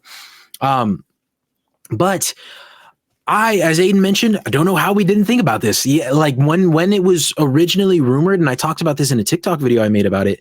When it was originally rumored, and I think we texted about this in the group chat too, it was like, I did not like it at first. I did not enjoy. I was like, oh, you know what? But then I thought about The Last of Us, and I thought about I've seen him in Game of Thrones, and I thought about the little bit that I have watched of Narcos, and I was like, hold on, bro, this is fire. This is gonna be fire. But then still, my one drawback, and I talk about this as well, that I think he's a little old for me. Like. And not in like the case that like I don't think he's an old man or anything, but it's just like, and I know Marvel said that they don't sign actors for years and years and years anymore at this point, but I've waited for the Fantastic Four for years for a proper telling of their story, a proper exploration of their family dynamic, their relationships, their individual character developments for so long, dude, that I want the entire family for as long as I can get them. I don't want Reed because Pedro's so old. And again, I'm making it sound like he's like 80 years old or something, but because Pedro's like, he's so wrapped up in other things. Granted, he's got The Last of Us, you know, and he's got that going on. I'm sure he has other opportunities coming up. Like he's going to be in that Gladiator movie, the Gladiator 2 as well. I'm sure other movies like that are going to come along and ask him to be a part of it. And do I fully believe that he's going to turn those projects down because he is beholden to the MCU? I don't think so. And it's like, that's the thing. He's gonna like, he's like, if the MCU can pay him more, like maybe he'll turn them down. But like, that's the thing. I get it. Pedro is very much like, as long as we've known of him, he's wanted to like branch out and do all these other kinds of roles and such like that. You know, he's not, I don't think he's ever been in one role for such a long time. And so, but that's the thing. That's what I want for Reed. I want to see Reed not necessarily grow old with Sue. That's not the right way of putting it, but I want to see him struggle with Sue. I want to see him go so long with his friendship with Ben that he gets in an argument with him and they break up for a bit or fight each other. Or I want to see him have kids with Sue so we can see their kids come to life and have them have I forget their kids' names, but have him be like one of the most powerful heroes in the damn Marvel universe. Yeah. You know, I want all of that. And so I can't believe that Pedro's going to stick around for more than like 5 appearances tops. And, you know, and it's like, how many appearances did we get for RDJ? That's the kind of thing I want. I want like a 10-year long thing. That's at the very least, you know. And there's, you know, then we can talk about like there's rumors about Secret Wars being afterwards is going to be like a soft reboot and stuff. But that's a totally different conversation. So, I don't know. I love the casting, and I think, like Aiden mentioned, I think people are jumping the gun way too much. He's a fantastic actor, and also, like Ben mentioned, fantastic actor. The downgrade comments are completely ridiculous. I saw somebody. I should have bookmarked this tweet, but somebody said that which I really agreed with, was that Pedro Pascal has the ability to be an RDJ level casting. We just have to see how it plays out. And I completely agree with that. I think there's, and obviously I was 8 years old when RDJ was cast. I can't say that I was around to say how everybody hated RDJ when he was cast. But, you know, I can ask my dad, who's I'm into this stuff because I asked my dad about it. And he said he personally thought it was great because of Tony Stark's history with alcohol abuse in the comics and whatnot. But according to people on Twitter, people hated RDJ's casting as well.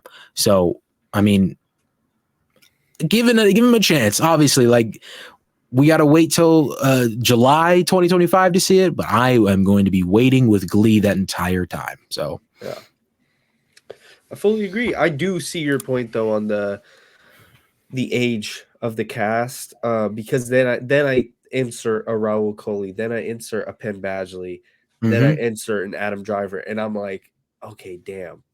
Especially Penn Badgley, I'm like, I can see. Yeah, dude. Like, I can see a long 10-year run with Penn Badgley. You know? I saw somebody say today on Twitter, like, imagine the chemistry between Penn Badgley and Vanessa Kirby. And I was like, yo, that would probably be fire. But also, I think the history between Pedro and Vanessa can be fire, bro. And I haven't seen Vanessa in very many things other than like Mission Impossible and then this one other movie, like About Time. I know she's done a lot of things, but I just haven't seen them. And so I saw like an edit of her on TikTok now that she's been cast, and like I saw a lot of her roles. I was like, okay, you know, I see it.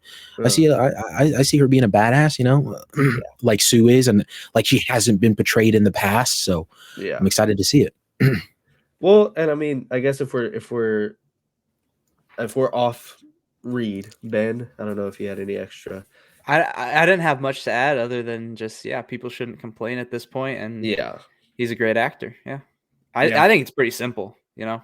It is, and ultimately that's probably what the casting comes down to.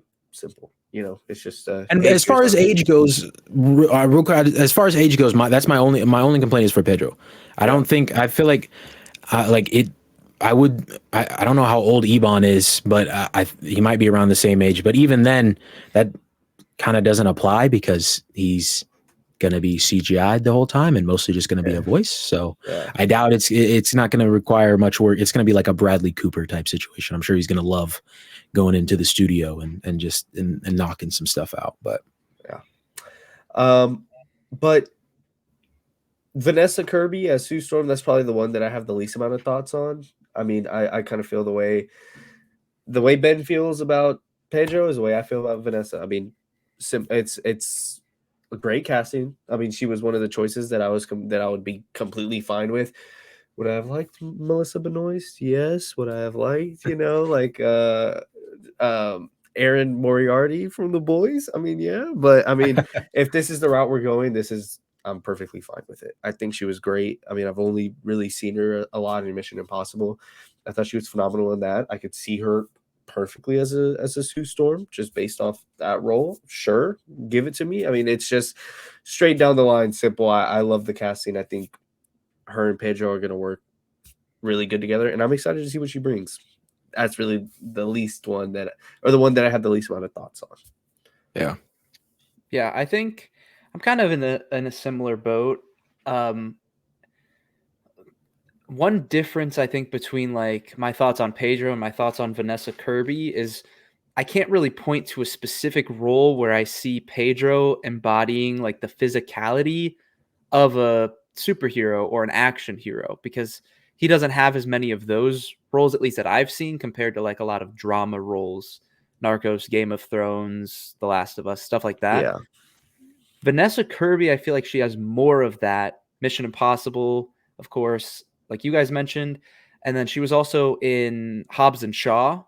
Interesting. And so she was a part of action sequences, and like she has the physicality to be able to play a superhero, which I think like, so even just like furthering it, not only is she, I think, a good actress, she doesn't have, I feel like, as much of a filmography to point to for her like acting range as Pedro does at this point, but still like what I've seen her in, she's really good. And then just like on top of that, having kind of seen the physicality, I feel like similarly, like she's talented enough that she can do a great job at it. And it's kind of interesting because with Pedro's casting, people were like, oh, we wanted, John Krasinski, the fan casting, some people or whatever. And it's kind of the opposite with Sue Storm. Everyone's like, thank God it's not Margot Robbie, which is so funny. I think we could have seen Adam Driver and Margot Robbie in those two spots right there. God, and I would have kind of probably been like, we lost. So that would be memed way too hard to take any amount serious, I think. So similar to Pedro, great casting, and like I'm excited. I have very high faith in Pedro and Vanessa. Oh, yeah. I think their dynamic is going to be perfect. Yeah. That's what I said in my TikTok video too. I was like, thank God it is not Margot Robbie, bro. Because I would have like, and again, nothing against Margot Robbie. I just don't think she would have been great for this role. She's already ingrained in DC, which I guess we don't know if that's true anymore. We'll have to find out about that. But I just don't think she would have been the right role for Sue. Like, and they've already. There's some like other universe breaking stuff, but I don't want to. We're not here to talk about Margot Robbie. I've heard people talking about Vanessa as one of like the great castings. Like when people, and I don't want to. I know we're focusing on one character. Excuse me. I know we're focusing on one character at a time, but people would bring up Sue and Ben and be like, "Oh, they smacked with these castings, but these two are terrible." Talking about Pedro and Joseph Quinn. And so a lot of people love Vanessa. And again, I've not seen her in much of anything other than Mission Impossible and Hobbs and Shaw to really speak about what she can do performance wise. But I have high hopes and high faith that she's going to knock it out of the park. I'm really excited to see it. I already love this little dynamic that they have going on in this little picture. Yeah. I love that. I think that's sick. And so I am so damn excited for this. Yeah. I will say real before we move on to the thing, I saw a funny tweet. Someone was like, what was it? They were like, oh, Disney knew what they were doing, dropping the Fantastic Four news on a day where all Marvel fans would be on their phones. I was like, all right, you're kind of cooking with that one. All right, but yeah, if we're moving on. Not me though. Couldn't be me. Not us. Not us. Ebon Moss Backrack. Oh my gosh. Oh yes, my favorite cast. I'm all with you. I am all with you. Brother. And Ben is just sitting over there like, he's cool. He's cool, I guess. Okay, cool. Let me go first then, huh? Go for it. Let me go first. Go for it.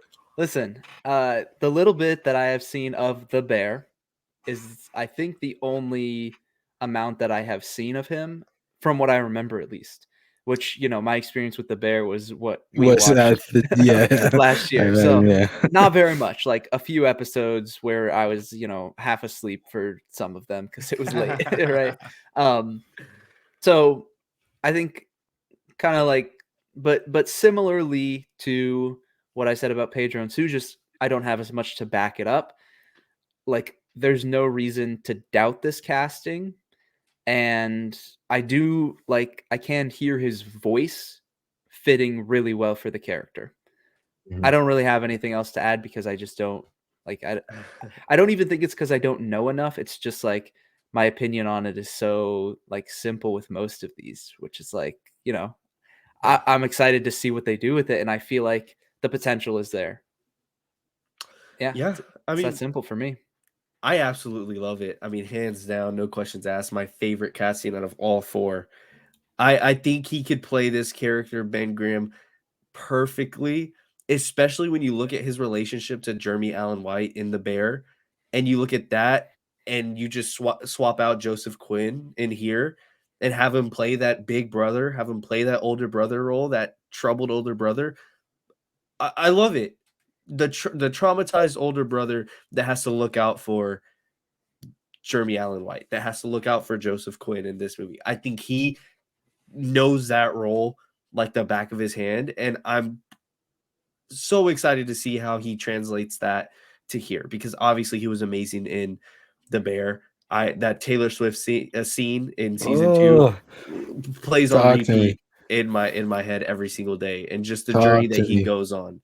So get that look off your face, boy. I just have no idea what you guys are You don't talking know the about. peak that he is discussing. Just the most my favorite moment in the entire show. Just mwah, chef's kiss. So to see him translate that to this role and to this movie and kind of just flipping that over, beautiful. Go for it, Charlie. I am 100% on board, just like with what Aiden is talking about. I love the bear. I love him in the bear. He does a fantastic job. That final scene of season 2, when he's on the other side of the freezer as Carmy, like that's my favorite scene in the show.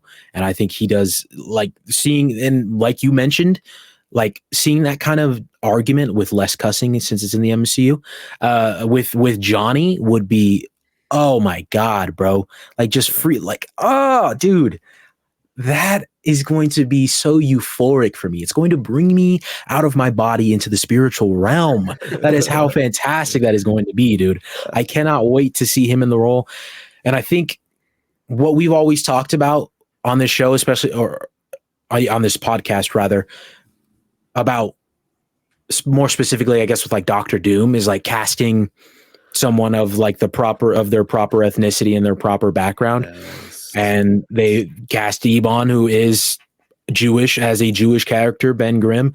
And so they're getting the proper, because that was something people have voiced their complaints about with like Moon Knight being Oscar Isaac. Even though Oscar Isaac does a great job, he's not actually Jewish. And like they did a lot of like disrespectful things to Jewish culture and stuff in that show, like throwing his yarmulke on the ground or whatever it was, something like that. I remember people were complaining about, but I don't like Moon Knight, so I agree with them. So I'm excited to see.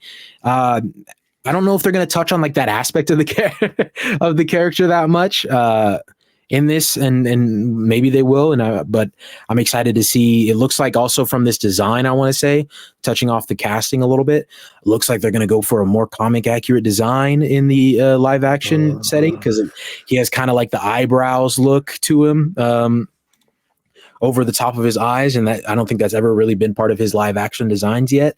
So I'm super excited to see that, and I just can't wait. I can't wait. I think him and Pedro are really going to play off of each other as best friends really well as well. That's gonna cook. Ben and Pedro, like they are, or Ben and Reed, excuse me, are like this, bro. They are like, and I hope that is played through more in this project rather than like what we've seen of it in the previous ones, especially Fan Four Stick, which they like they tried, but then like half-assed at the same time. It was really weird. Like, I don't know. But I'm like, I can't wait, man. I seriously can't wait. Like that's like Aiden mentioned, this is probably my favorite casting. Yeah, I also love from what it looks like with the drawing, the scale, the size of Ben Grimm. Yes. Just keeping him. I saw someone on Twitter say that the bodybuilder type, like not having him Hulk size, but just having him look like a little bodybuilder, like keeping it nice, short, simple. I think that'll be really cool too, and I'm really excited for that because he looks about the same size ish, maybe thicker and a little taller than Reed and Johnny, and so that'll be really cool. He looks like Swole Groot, basically, just a swole Groot. Swole. Oh, I forgot about Swole Groot. Because Swole Groot is not Hulk size. So, but like he's just kind of comparable.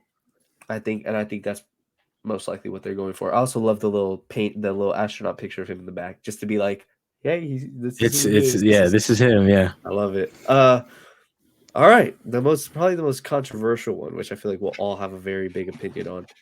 Joseph Quinn as Johnny Storm.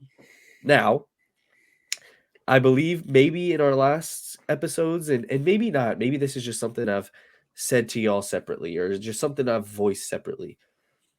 Absolutely did not want this. And I did not really like Joseph Quinn. And I feel like it's great casting, obviously. There's just other people that I would have liked to see in this spot.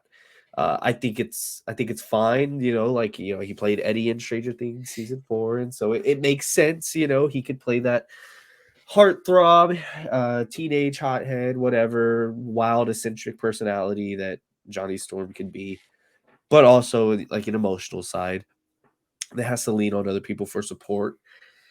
Does it make sense? Yes. Was I a big fan of it? No. However, after seeing this drawing, I fucking love it. And after seeing the time frame that it'll be set in, I did see someone make a really good point where they said it's great casting if you're trying to cast a 1960s handsome type of character. And I think he's 1960s handsome. I can see it. Like I saw people throwing around the term comb in your pocket, greaser. I think he fits that, especially for what the time frame is that this movie's set in, which is looking like it's going to be the 1960s. Taking all that into consideration, I have come around on it. It has grown on me, and I'm open to seeing where it can take me. And I don't hate it at all. There was other people that I would have liked to see. I really, really, really wanted Rudy Pankow.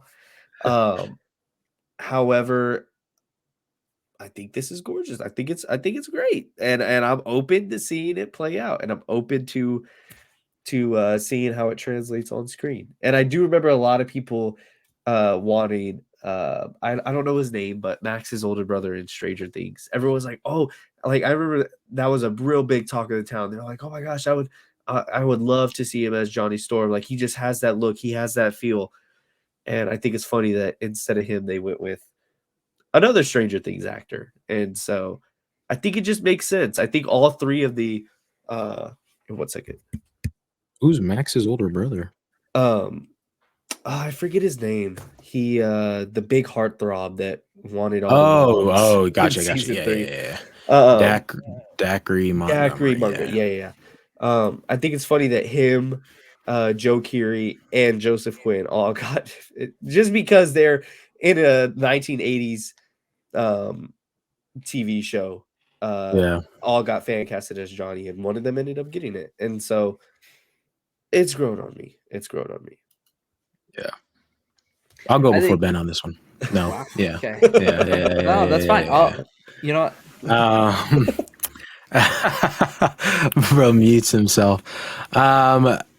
Yeah, for me, Johnny has been, other than Reed, I would say, has probably been one of the most like all over the place fan casted roles so far for this cast. Like we've heard people talking about, like Aiden mentioned, Rudy Pankow. I've heard people want the guy from Austin and Alley. I forget his name. The blonde Ross kid. Lynch. Ross Lynch, yes. I thought you were talking about the redhead dude for a second. I was like, okay. And then I've heard Dacre Montgomery. I've heard of that one too. Joe Keery is a new one, but I could see that one being. I personally hadn't seen that, but I could see people wanting that one as well. It's just been like an all over the place kind of casting, and I do agree. Joseph Quinn is kind of like that 1960s kind of hot for that era, and I do think he's going to be able to play like because like I mentioned before, I don't think this is sticking the whole movie in the 1960s. Obviously, they're going to get out of the 1960s at some point, whether that be after the movie or during the movie. I think it's going to be during the movie, and I think he's going to be able to play the character as a. Like he knows how to woo women in the 1960s pretty well. And then when he comes to 2025 or wherever the MCU is set right now, and he tries to woo women, then like I can see him pulling off the like, oh, I'm not really good at this anymore kind of idea as well. And you know, I'm very indifferent as far as my thoughts go. I'm very indifferent to the casting. I don't hate it. I don't love it. I don't especially like it either, I guess. It's kind of just there. But my thing is about it and why I don't hate it, and a lot of people on Twitter seem to, we haven't really seen him in anything crazy. He was in Game of Thrones for like an episode and a half. He was in the most recent season of Stranger Things, and he did a good job there. And clearly the entire internet loved him, except for the people who got annoyed with the people that love him. But then, you know, and I think he was in this other movie that I ended up watching with my girlfriend. It was like where he was dating this girl that like cheated on. I don't know. It doesn't matter. But he hasn't been in much. And now he's going to be in the new Quiet Place movie this year. Excited to see him in that. I can't wait to see how he does in that. He's also going to be in Gladiator 2 with Pedro Pascal. And so there's I don't know if they're going to interact in that movie, but maybe that'll be like a first little instance of how they're going to play off of each other acting wise. And so this is for me, this is the one casting of the entire family that I'm just kind of like, we'll see where it goes. Every other one, I am confident in their ability to do well as that character. This one, I need to see how well it's done before I can really like be confident in my answer, I guess, for him. And so, I'm not with the entire internet that thinks it's a despicable decision. Me personally, I was starting to love the idea of I'll throw him up right here of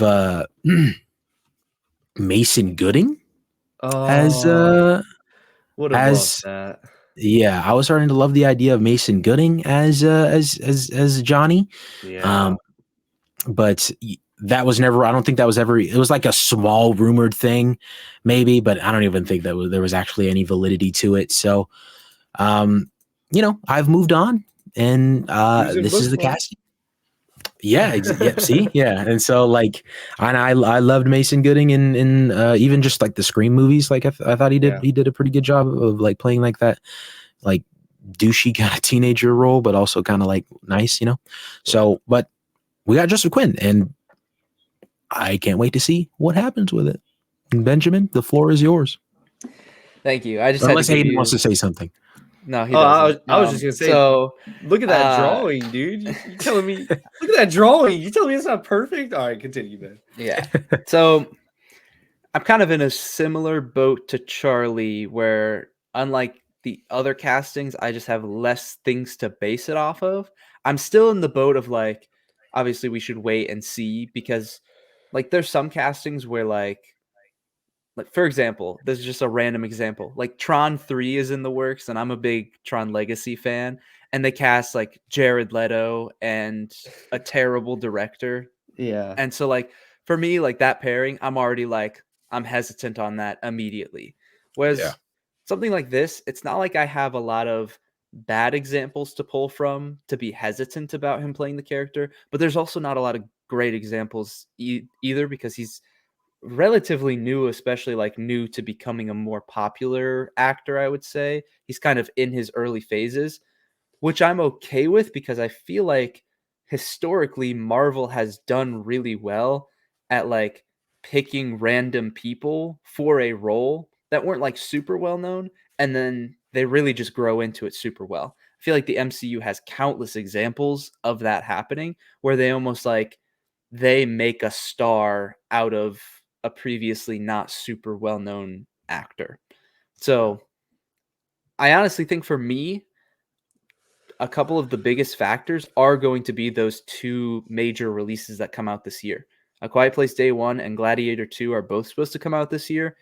And that will really influence like my confidence because I feel like just based on Stranger Things, which I think is the only thing that I've seen him in, I don't really know what to think. So, like having a smaller role in a TV series that's previously established is much different than like being a lead character in a movie. So, I think after we get those releases this year and we can really see him as an actor in a film, kind of more like current, I guess, like modern day with his acting skills, I think that will really shape how I'm feeling, but I'm not like super against it or super on board with it at this point.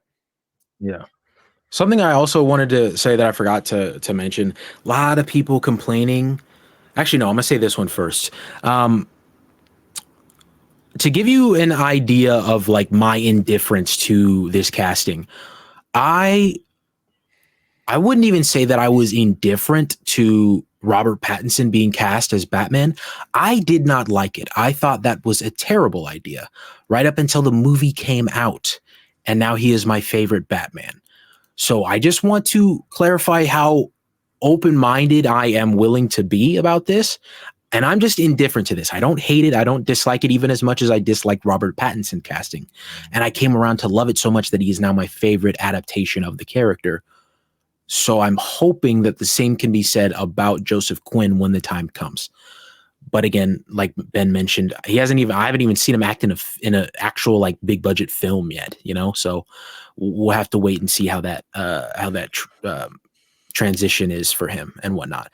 But secondly, I wanted to say a lot of people complain, and I'm coming to his defense here, a lot of people complaining about, oh, this is supposed to be the Johnny that's best friends with Tom Holland's Spider-Man. Like this dude looks like he's 40. I was like, what are you talking about, bro? He's 30 years old. Tom Holland is 27. That's a 3-year difference. Johnny is supposed to be older than Peter. Like that is the dynamic, and that's how that's supposed to work. So I think you guys are just looking for more reasons to try to justify it being a bad casting, and it's just not where it doesn't work. Like I think that's a fine age difference, and I think as long as he does a good job, I'm not going to complain. I have faith. Things I like to tell myself is that Marvel, I'm sure, sat there and said, we need to get this perfect or else it's our head. And we need to do as good of a job of casting these characters than we've ever done before. And all these people, I'm sure, had to audition, and they all had to weigh out this person compared to this person. And these are the people we got. So I'm sure they've seen something in these people that we have yet to see, probably. And they all got the part for reasons that we will see eventually. And there's nothing we could do about it but sit and accept it. And I think I've even heard that thrown around back then when we were like, well, whatever it's going to be, we're going to have to accept it. You know, if it is right now how it's looking, if it is Adam Driver and Margot Robbie, then it's going to be them too. And there's nothing we can do about it. So that's just something I like to tell myself. After seeing the drawing and seeing this art that we got, I was way more comfortable with him as Johnny Storm. I think he fits the look, if nothing else. Obviously, he's played the teenager with a sporadic but emotional side before, so who knows?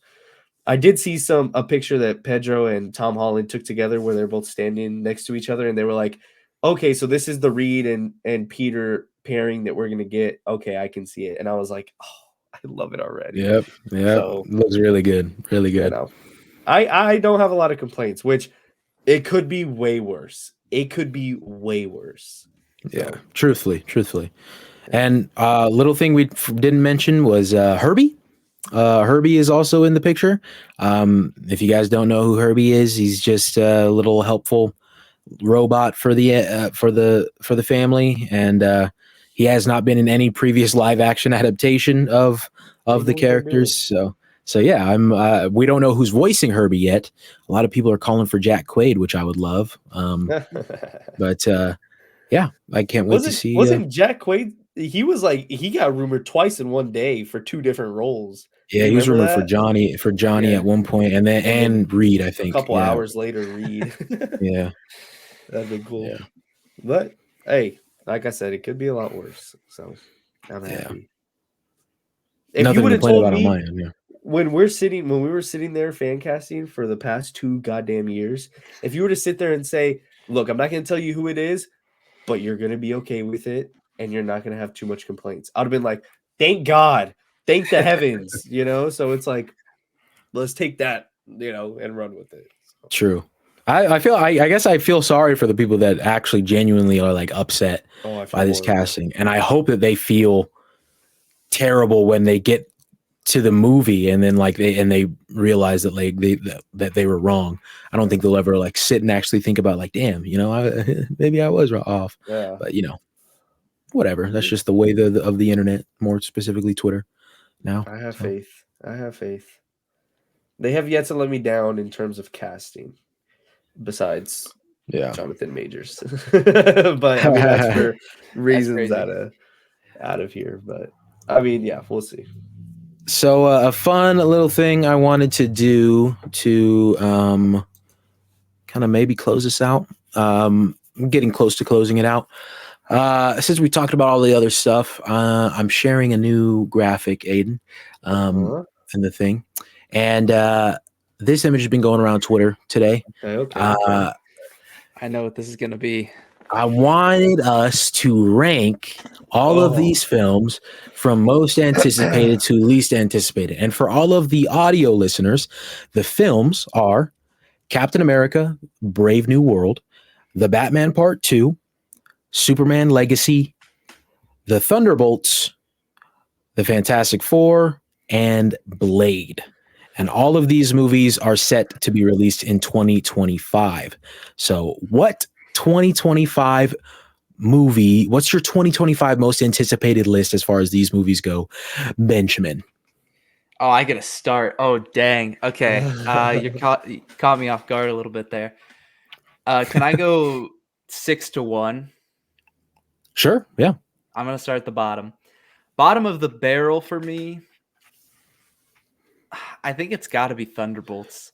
Like, okay, I know, like, we don't know a ton. Like, we know that it's going to be kind of almost vigilante-esque Avengers makeshift team, but like a lot of the characters that we know are going to be a part of the Thunderbolts, I think, are either like uninteresting or they just like don't feel like they fit. Like having Bucky Barnes in there, I love Bucky Barnes, but trying to imagine him mixing with some of these other new characters or like with Ghost from Ant-Man and the Wasp, like I can't picture it working out. So that's at the bottom. Fifth place would be, it's got to be Blade. Like, I hate to say that, but like with all the production issues that have been going on, I know they're like heavily reworking it, but even just like that fact and like the actors being really upset and just lots of the reports from when they first tried to make the movie where it seems like they basically just need to completely restart. That's just never a good sign that early in production. I think fourth has got to be Captain America, Brave New World. I would say this is the point where like I'm excited for the project. Love Anthony Mackie, of course, as the new Captain America. Harrison Ford as the president and Red Hulk. Like, I'm interested in it. I feel like we don't know a ton about it, but like I'm on board with it. And also just like the fact that Anthony Mackie is getting his own Captain America movie is really cool. So I'm excited for that. I think the top three is where it gets extremely tough. I think I'll go Superman Legacy in third place. I have a lot of faith in James Gunn. I think literally everything that he has done superhero wise, I really enjoy. Everything Guardians stuff, the Suicide Squad, Peacemaker, everything he's done, I like. And I really trust him being kind of like the creative overseer of the DC universe. And the fact that he's stepping in to direct this first project, I think is a great sign for like him really having a vision of where it's headed. Oh man. Number two, I'm sorry. Fantastic Four is number two. Oh, dang. Like obviously really looking forward to it. And with the cast, like it's great. It's awesome. I think the reason why I'm hesitant more so has to do with like the current state of Marvel. Like who knows who will ultimately end up directing it, and like just Matt Shackman is that confirmed? For yeah, sure? he right now he's the one signed on for it. Okay. So WandaVision. Yeah. Guy. It's more just like in general with where Marvel is, and also like the fact that they're needing to set up the next Avengers movie like less than a year after Fantastic Four comes out. There's just a lot of reasons to be worried about all Marvel movies at this point, truthfully. Like they've been so hit or miss recently. But like there's a lot of things to have faith in for this film. But that kind of ties into why the Batman Part 2 is my number one. It's because you have like the same people who made the first film coming back and, spending 3 more years writing this next movie, Robert Pattinson returning. Like Matt Reeves, I have full faith in what he's doing with this film. Like there is, based on the first movie, zero reason to doubt what he's doing.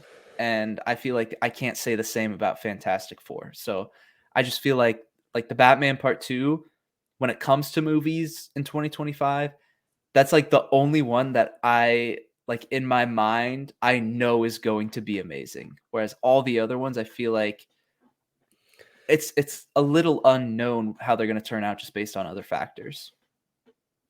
Yeah, I like that. Yeah. That's fair. Fair to say. And now, Aiden, if you would like to grace us with your list. All right. All right. Well, let's get into this. All right. This is going based off of just my blind hope, because Ben, you do make a good point. Everything with this is a new Superman film that we have no idea what direction they're taking. This is the Fantastic Four in a current state where Marvel's been just kind of up and down, and more so down than up at points.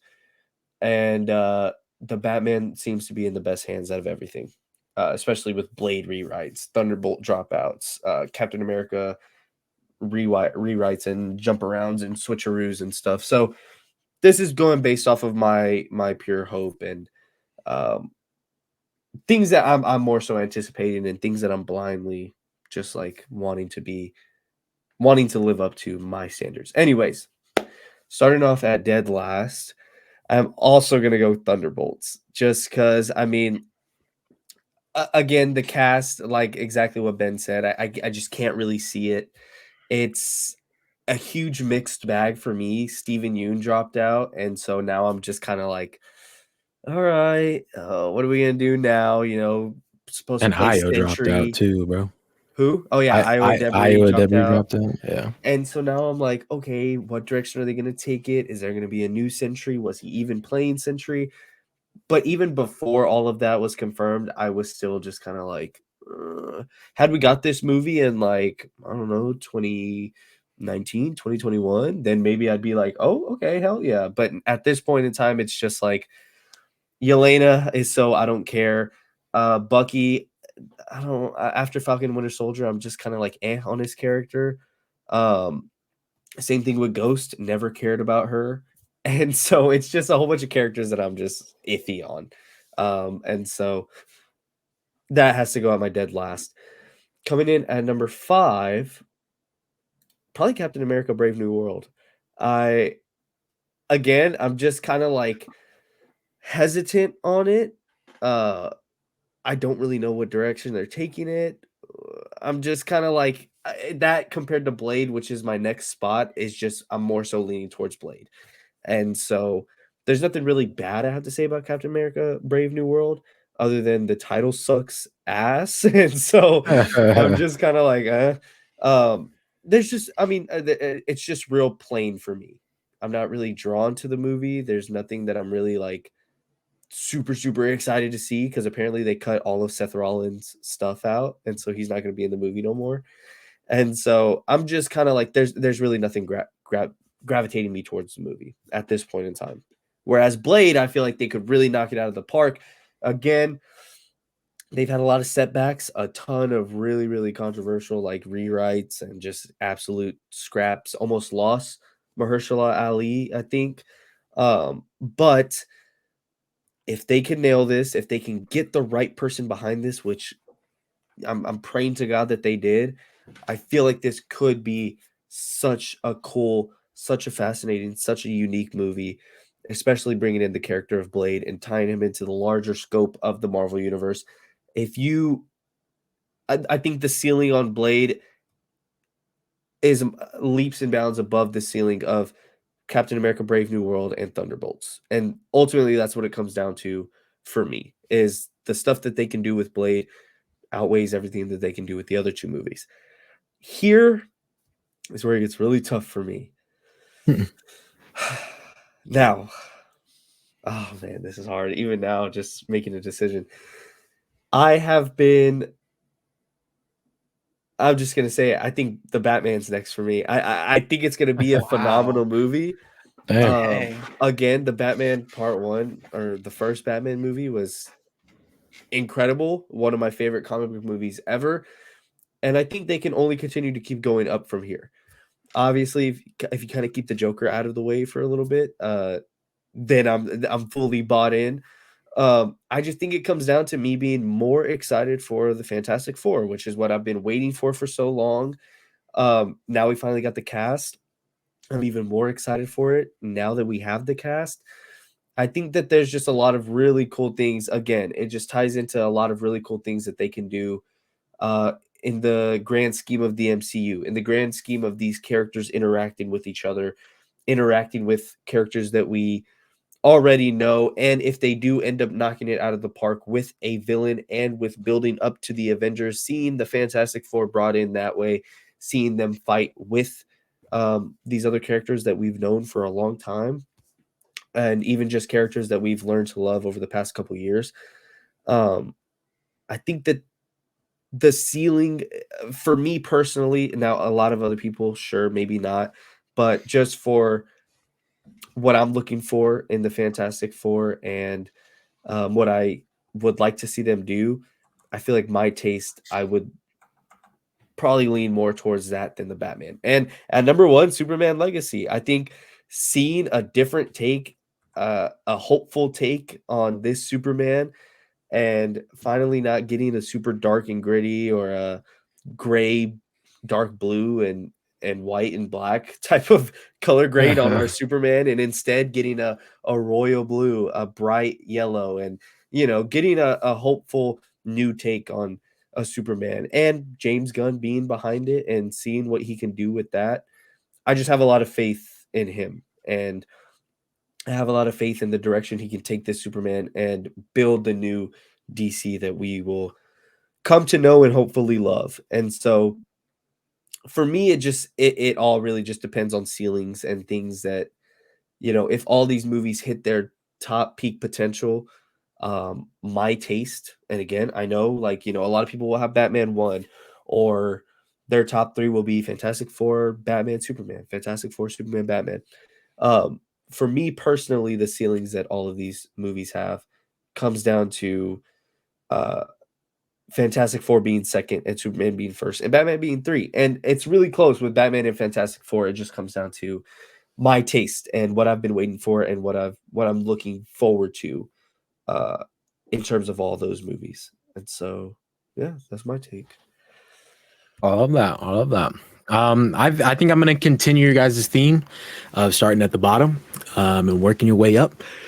Oh, damn. This one, I feel like you guys should be able to see it coming from me, but Blade is my number 6. He's been calling his shot for the past 2 years. So. Yeah, that's true. We got to revisit our draft ranking at some point. I have it pulled up. I was gonna, if we had time, if you guys had time, I was gonna talk about that next, but we don't have to if we don't. But Blade is my number 6. I've mentioned before, I don't care about vampires. Vampires are a not really interesting concept to me. They never have been. I haven't seen the original Blade movies, but I'm excited for this one. I to a certain degree, number 6 is not unexcited. I am still excited for it. It's just, I love Mahershala Ali. I can't wait to see what he does. He's heavily involved in it. He wants to help write and oversee things, and so I'm excited. I'm excited for it as much as I can be. But the entire concept of it, I don't particularly enjoy.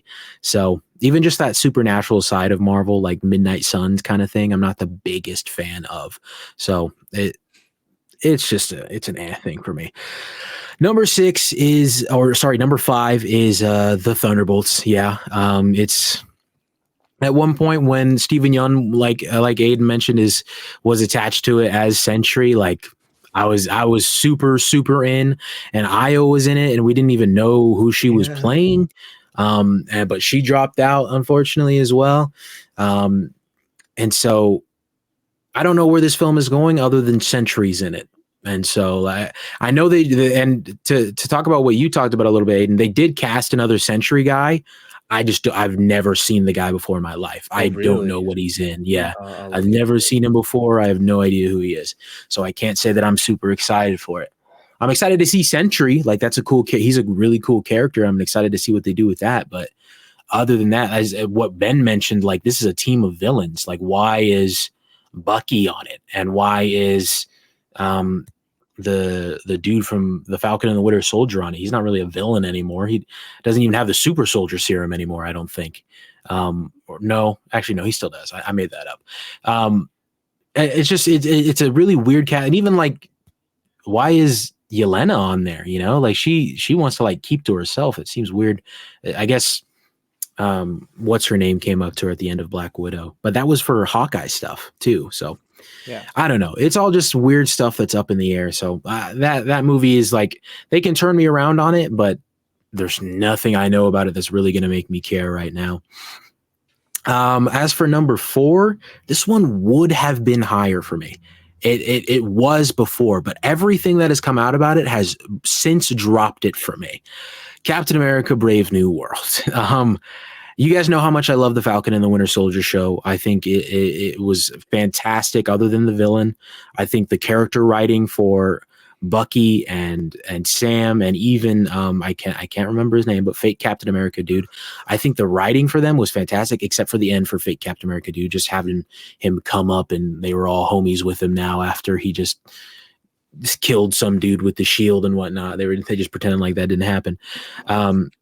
I thought it handled a lot of serious subject matter that the MCU has never touched on before. I think Sam's whole journey of not feeling worthy for the mantle of Captain America was amazingly well done.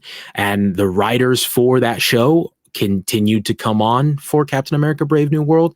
But since that show has come out and we've known this movie has been coming, it seems like it's been in hell, dude. It got pushed back. It has already had reshoots. They're doing more reshoots this May, apparently. They're rewriting the script entirely, almost, from what I understand. Red Hulk is in it for some reason. Why? This is a Captain America movie. What are we doing? I saw someone on Twitter mentioned how we're probably going to get a cool shot of Sam blocking a punch from Red Hulk with his shield. That'll look super sick, I'm sure. But why is like this is our first new Sam as Captain America movie. Why are we including the entire Hulk family, bro? What are we doing here? And so it just belongs at number 4 at this point. And as Aiden mentioned, number 3 is for most people, you're going to find that these are in your top 3, but it's just the placement of all of them in your top 3 kind of tells you who you tells someone who they are as a person and what they're interested in. My number 3 is the Batman Part 2. Whoa! Yeah. Okay. Yeah. For me, there's some as I mentioned, favorite adaptation of the characters so far. I'm super excited to see what Matt Reeves does with the universe, does with the character from here. But I do feel like from what we've heard so far, and granted it's not confirmed, but I believe that it's rumored that Hush is going to be the villain now for this one, and it's like, okay, I'm just tired of like grounded per se Batman experiences. Like Batman's Rogues Gallery has the potential to be a very fantastical Rogues Gallery. You have Mr. Freeze, like this poster, this fan-made poster that we have up is alluding to. It's kind of like ice, looks like it's frozen over kind of thing. You have Mr. Freeze, you have Killer Croc, you have Bane, which Bane has been done before, but it wasn't really done in a fantastical way. And I just feel like doing something like Hush is just playing it very, very close. You're not really going outside of the, you're not pushing yourself in a writing perspective. And granted, I've never written anything, so take what I say about writing with the smallest grain of salt possible. But I don't know. I'm excited for it. And obviously I'm not going to hate it if Hush is the bad guy.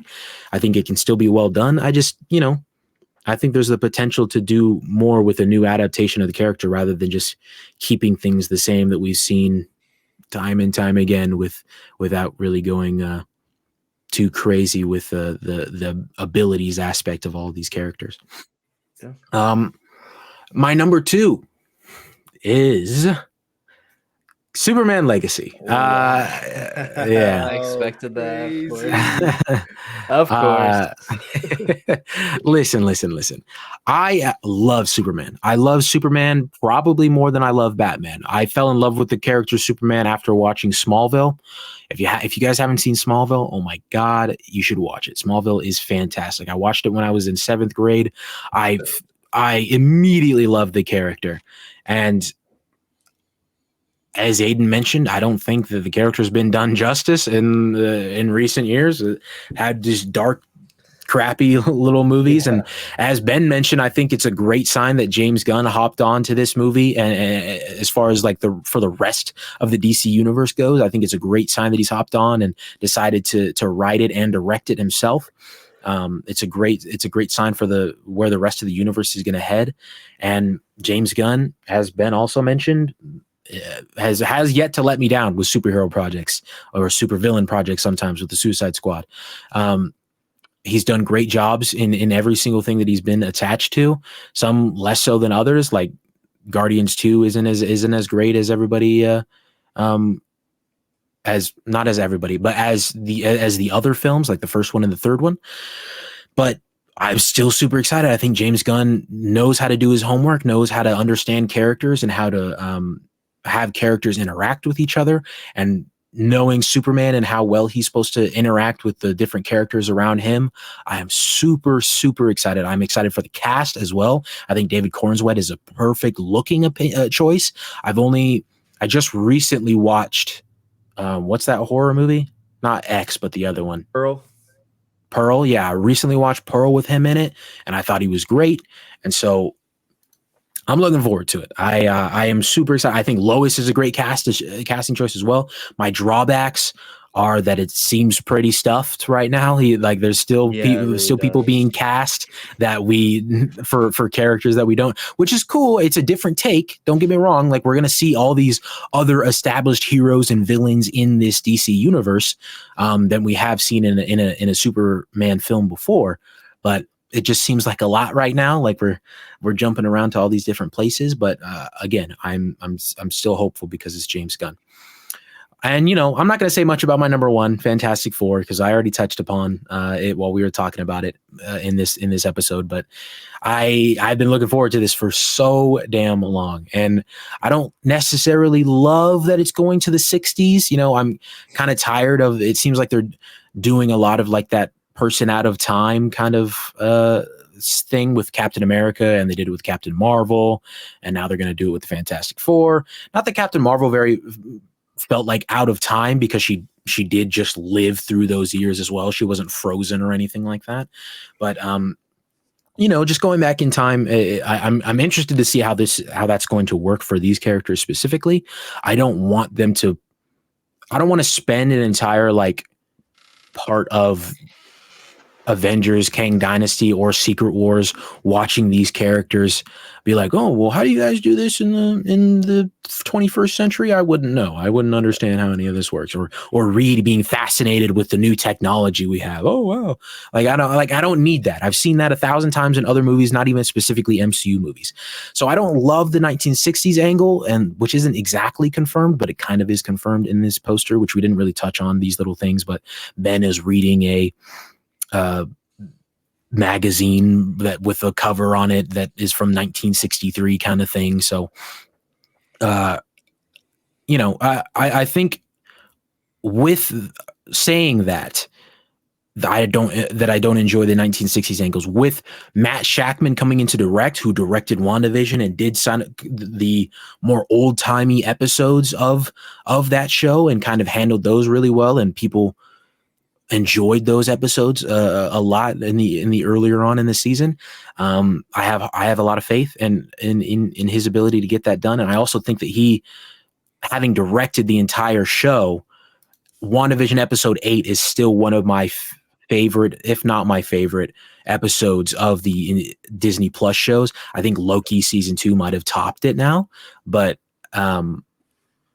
it's still one of my favorite episodes of the entire show, of all the shows that have been released. And so I think he knows how to handle character relationships and character development. And that is something that is crucial, like I've mentioned before, with this family. And I've been looking forward to it for so long, and I'm not going to stop looking forward to it now. It sucks that it had to switch and get pushed later on past Thunderbolts, and now it's going to come out in July. But oh well, I'm going to wait all the same. Yep. I'm surprised that was your number one. I wasn't expecting that. Really? Yeah.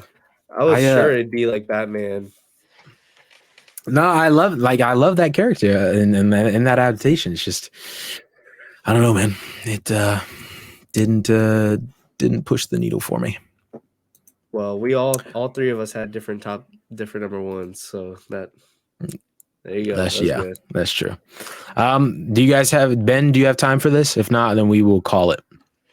I mean, we could look at it for like 5 minutes, or we could push it to another time. I just wanted to touch on real quick, like what we missed from the pod, like because we have not been on since, I believe. The only things we've missed on here are Loki season 2, the Marvels, and Echo. Those are the only things on here. So I guess I was kind of spot on with Marvels and Echo, but Loki season 2 I kind of missed. Damn. I didn't miss on any of them. Yeah. Crazy. I remember when I placed Loki season 2 at 6, and Charley especially was dogging on me. Yeah, all of that was a mistake. I will own up to that. Loki season 2 is some of the best shit Marvel has done in years. I've been saying that since it ended, and I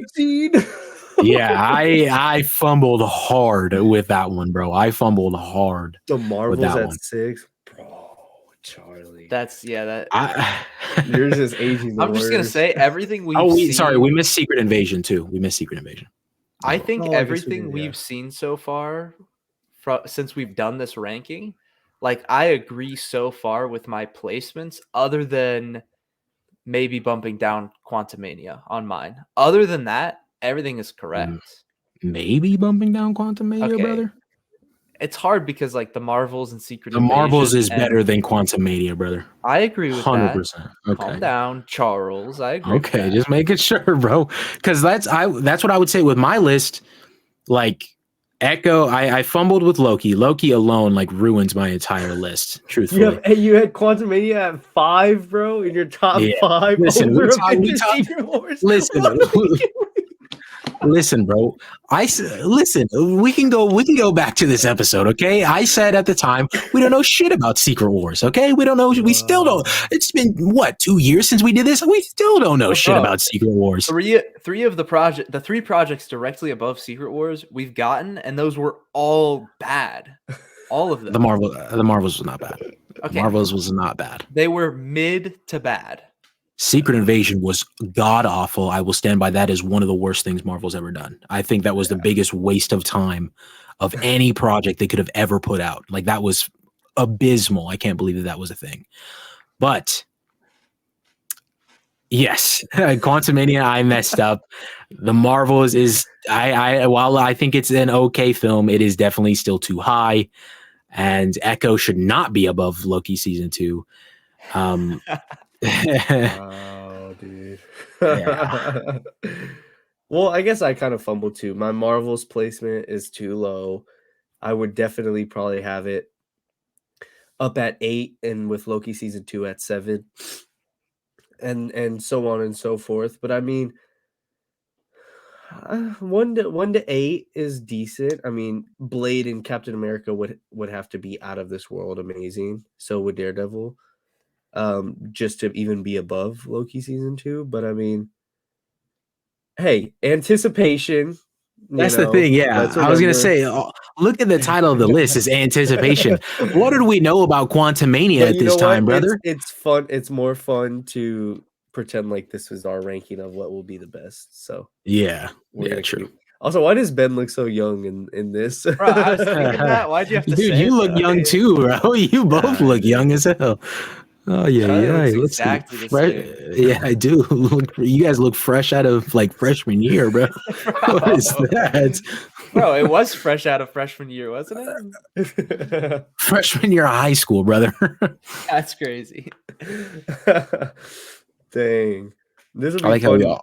all have Agatha towards the bottom, though. Watch that just be Yeah. a sleeper hit, bro. That'd be crazy. We need every Marvel project, like, you know, because we're gonna cover the shows and the movies as they come out and whatnot. Every single time we cover something, we got to come back to this and see if like it stacks up. Like we should almost like take our lists here and then like start rearranging them as the projects come out and see how close we were. Yeah. What stays and what. And then just by the so time... Charlie can look stupid. Dude, that's funny. Man. It's always fun coming back to this. Damn, I had Captain America pretty low back then, even actually. Number 9. I was more excited for Secret Invasion than Captain America. That's great. Well, you know what? Who wasn't? Like, Secret Invasion was so promising. Yeah, truthfully. Yeah. Wow. I'm glad I kind of called my shot with 9 and 10 right there on mine. Dude, yeah, imagine if you had that the other way around like me. That's crazy. It just sucks that I had the Marvels underneath those 3 projects. Dang. Wow. Bro, I just wasn't that impressed with Loki season 1. And then Loki season 2 blew me away. Like, that's insane, man. That final episode might be my favorite episode that they've dude. put out. Seriously. It's very rare that I can look back at a Disney Plus Marvel show and be like, yeah, that was amazing. It's always in the moment, I think it's great. And then I look back and I'm like, damn, that was ass. Yeah. But like now I'm like looking back and I'm like, no, yeah. Loki holds up though. Yeah, amazing. Loki holds up. Yeah, what about that She-Hulk finale, guys? Yeah. I still just remember waking up and you guys are like gassing it up. And I watched it, I'm like, boys, I didn't like It's just so funny because I feel like at the exact same time me and Charlie just clicked. And as soon as you said something, I was like, you know what? That was kind of ass. And Charlie was like, all right, good, bro. I was thinking the same thing. It's like, dang. Man. It was just too late at night. Well, with that, we appreciate all of you guys who came in and listened. If you're listening on podcast services around the globe, we appreciate you. Thank you. We have if you're listening on Spotify, thank you. Be sure to like it, follow the Spotify page, whatever you may do. Give us a rating. That would help us a lot too. But, you know, don't feel pressure to. I know it's been a minute since we've been here, so I wouldn't blame you if you want to kind of get a feel for us again before that happens. But if you're listening or watching on YouTube, we appreciate you. Drop a like on the video. Hit subscribe if you want to see more. We're going to keep these pumping out for you. Trust. We got a new member now. He's going to kill us if we don't. Trust me. But thank you guys so much for watching. We're going to get back to like some of our old closing routines, I'm sure. Like maybe we'll do that game thing again at some point. But, you know, we got to get back into the feel of things first. But this has been a great episode. We've talked about a lot of good things, hopefully, coming to Marvel in the future. And rumor is there could be another thing announced tomorrow. And if that's the case, sorry, we weren't able to cover it. But be back here next we'll cover week. it in the next. Yeah, we'll cover it. Come back. Yeah, we'll cover it in the next one if that is the case. And we have a lot of things planned. Like we didn't cover the first half of Invincible season 2. Aiden still hasn't seen it. Yeah, we'll get to, make sure it gets all. Yeah, we'll probably cover that closer to when the second half starts to creep its way up to us. I have a lot of words to say about how dumb that is to me. I think that's so dumb that we had to wait that long, but whatever. I hope that the second half is as crazy as they made it out to be. Lots of cool stuff coming up. Like I said, I mentioned that, and we have a lot of cool other like maybe regular film discussions coming up as well. We could do an episode on Madam Web. I haven't seen it yet. I'm going Saturday. Are you going Saturday? I think we should because there's a lot to talk about with like the state of Sony. Oh, like did you watch it? Did you watch it, Ben? I haven't seen it, but like I know people who have, and like we've all seen how terribly reviewed it's getting. Like some people genuinely saying it's one of the worst movies ever. Like not even saying like worst superhero movie. Like just between like the stuff they've done with Morbius, Venom, with Craven coming out, like there's so much to talk about with Sony. Like just a dumpster fire. Yeah, we could even next week can be Madam Web if we want. I'm down with that. Yeah. And then we also have like I still want to do the drafting live action superhero suits, drafting live action villain suits. Like I still want to do that, and so I think that'll be fun. We could do 2 separate These suits episodes with behind us that. are about to be my number one. I was gonna host Jeopardy at some point too. Yeah, that is, oh yeah. Oh, yeah, I forgot we did yeah. that. I forgot we did that. Yeah, we can do a lot of cool things like that. I'm down. It'll be all coming up. Yes. So again, thank you guys so much for watching, listening. If you made it all the way to the end, we appreciate you so much. We're gonna have more coming for you. Thank you again. This has been wonderful. Adios. Peace. Sayonara.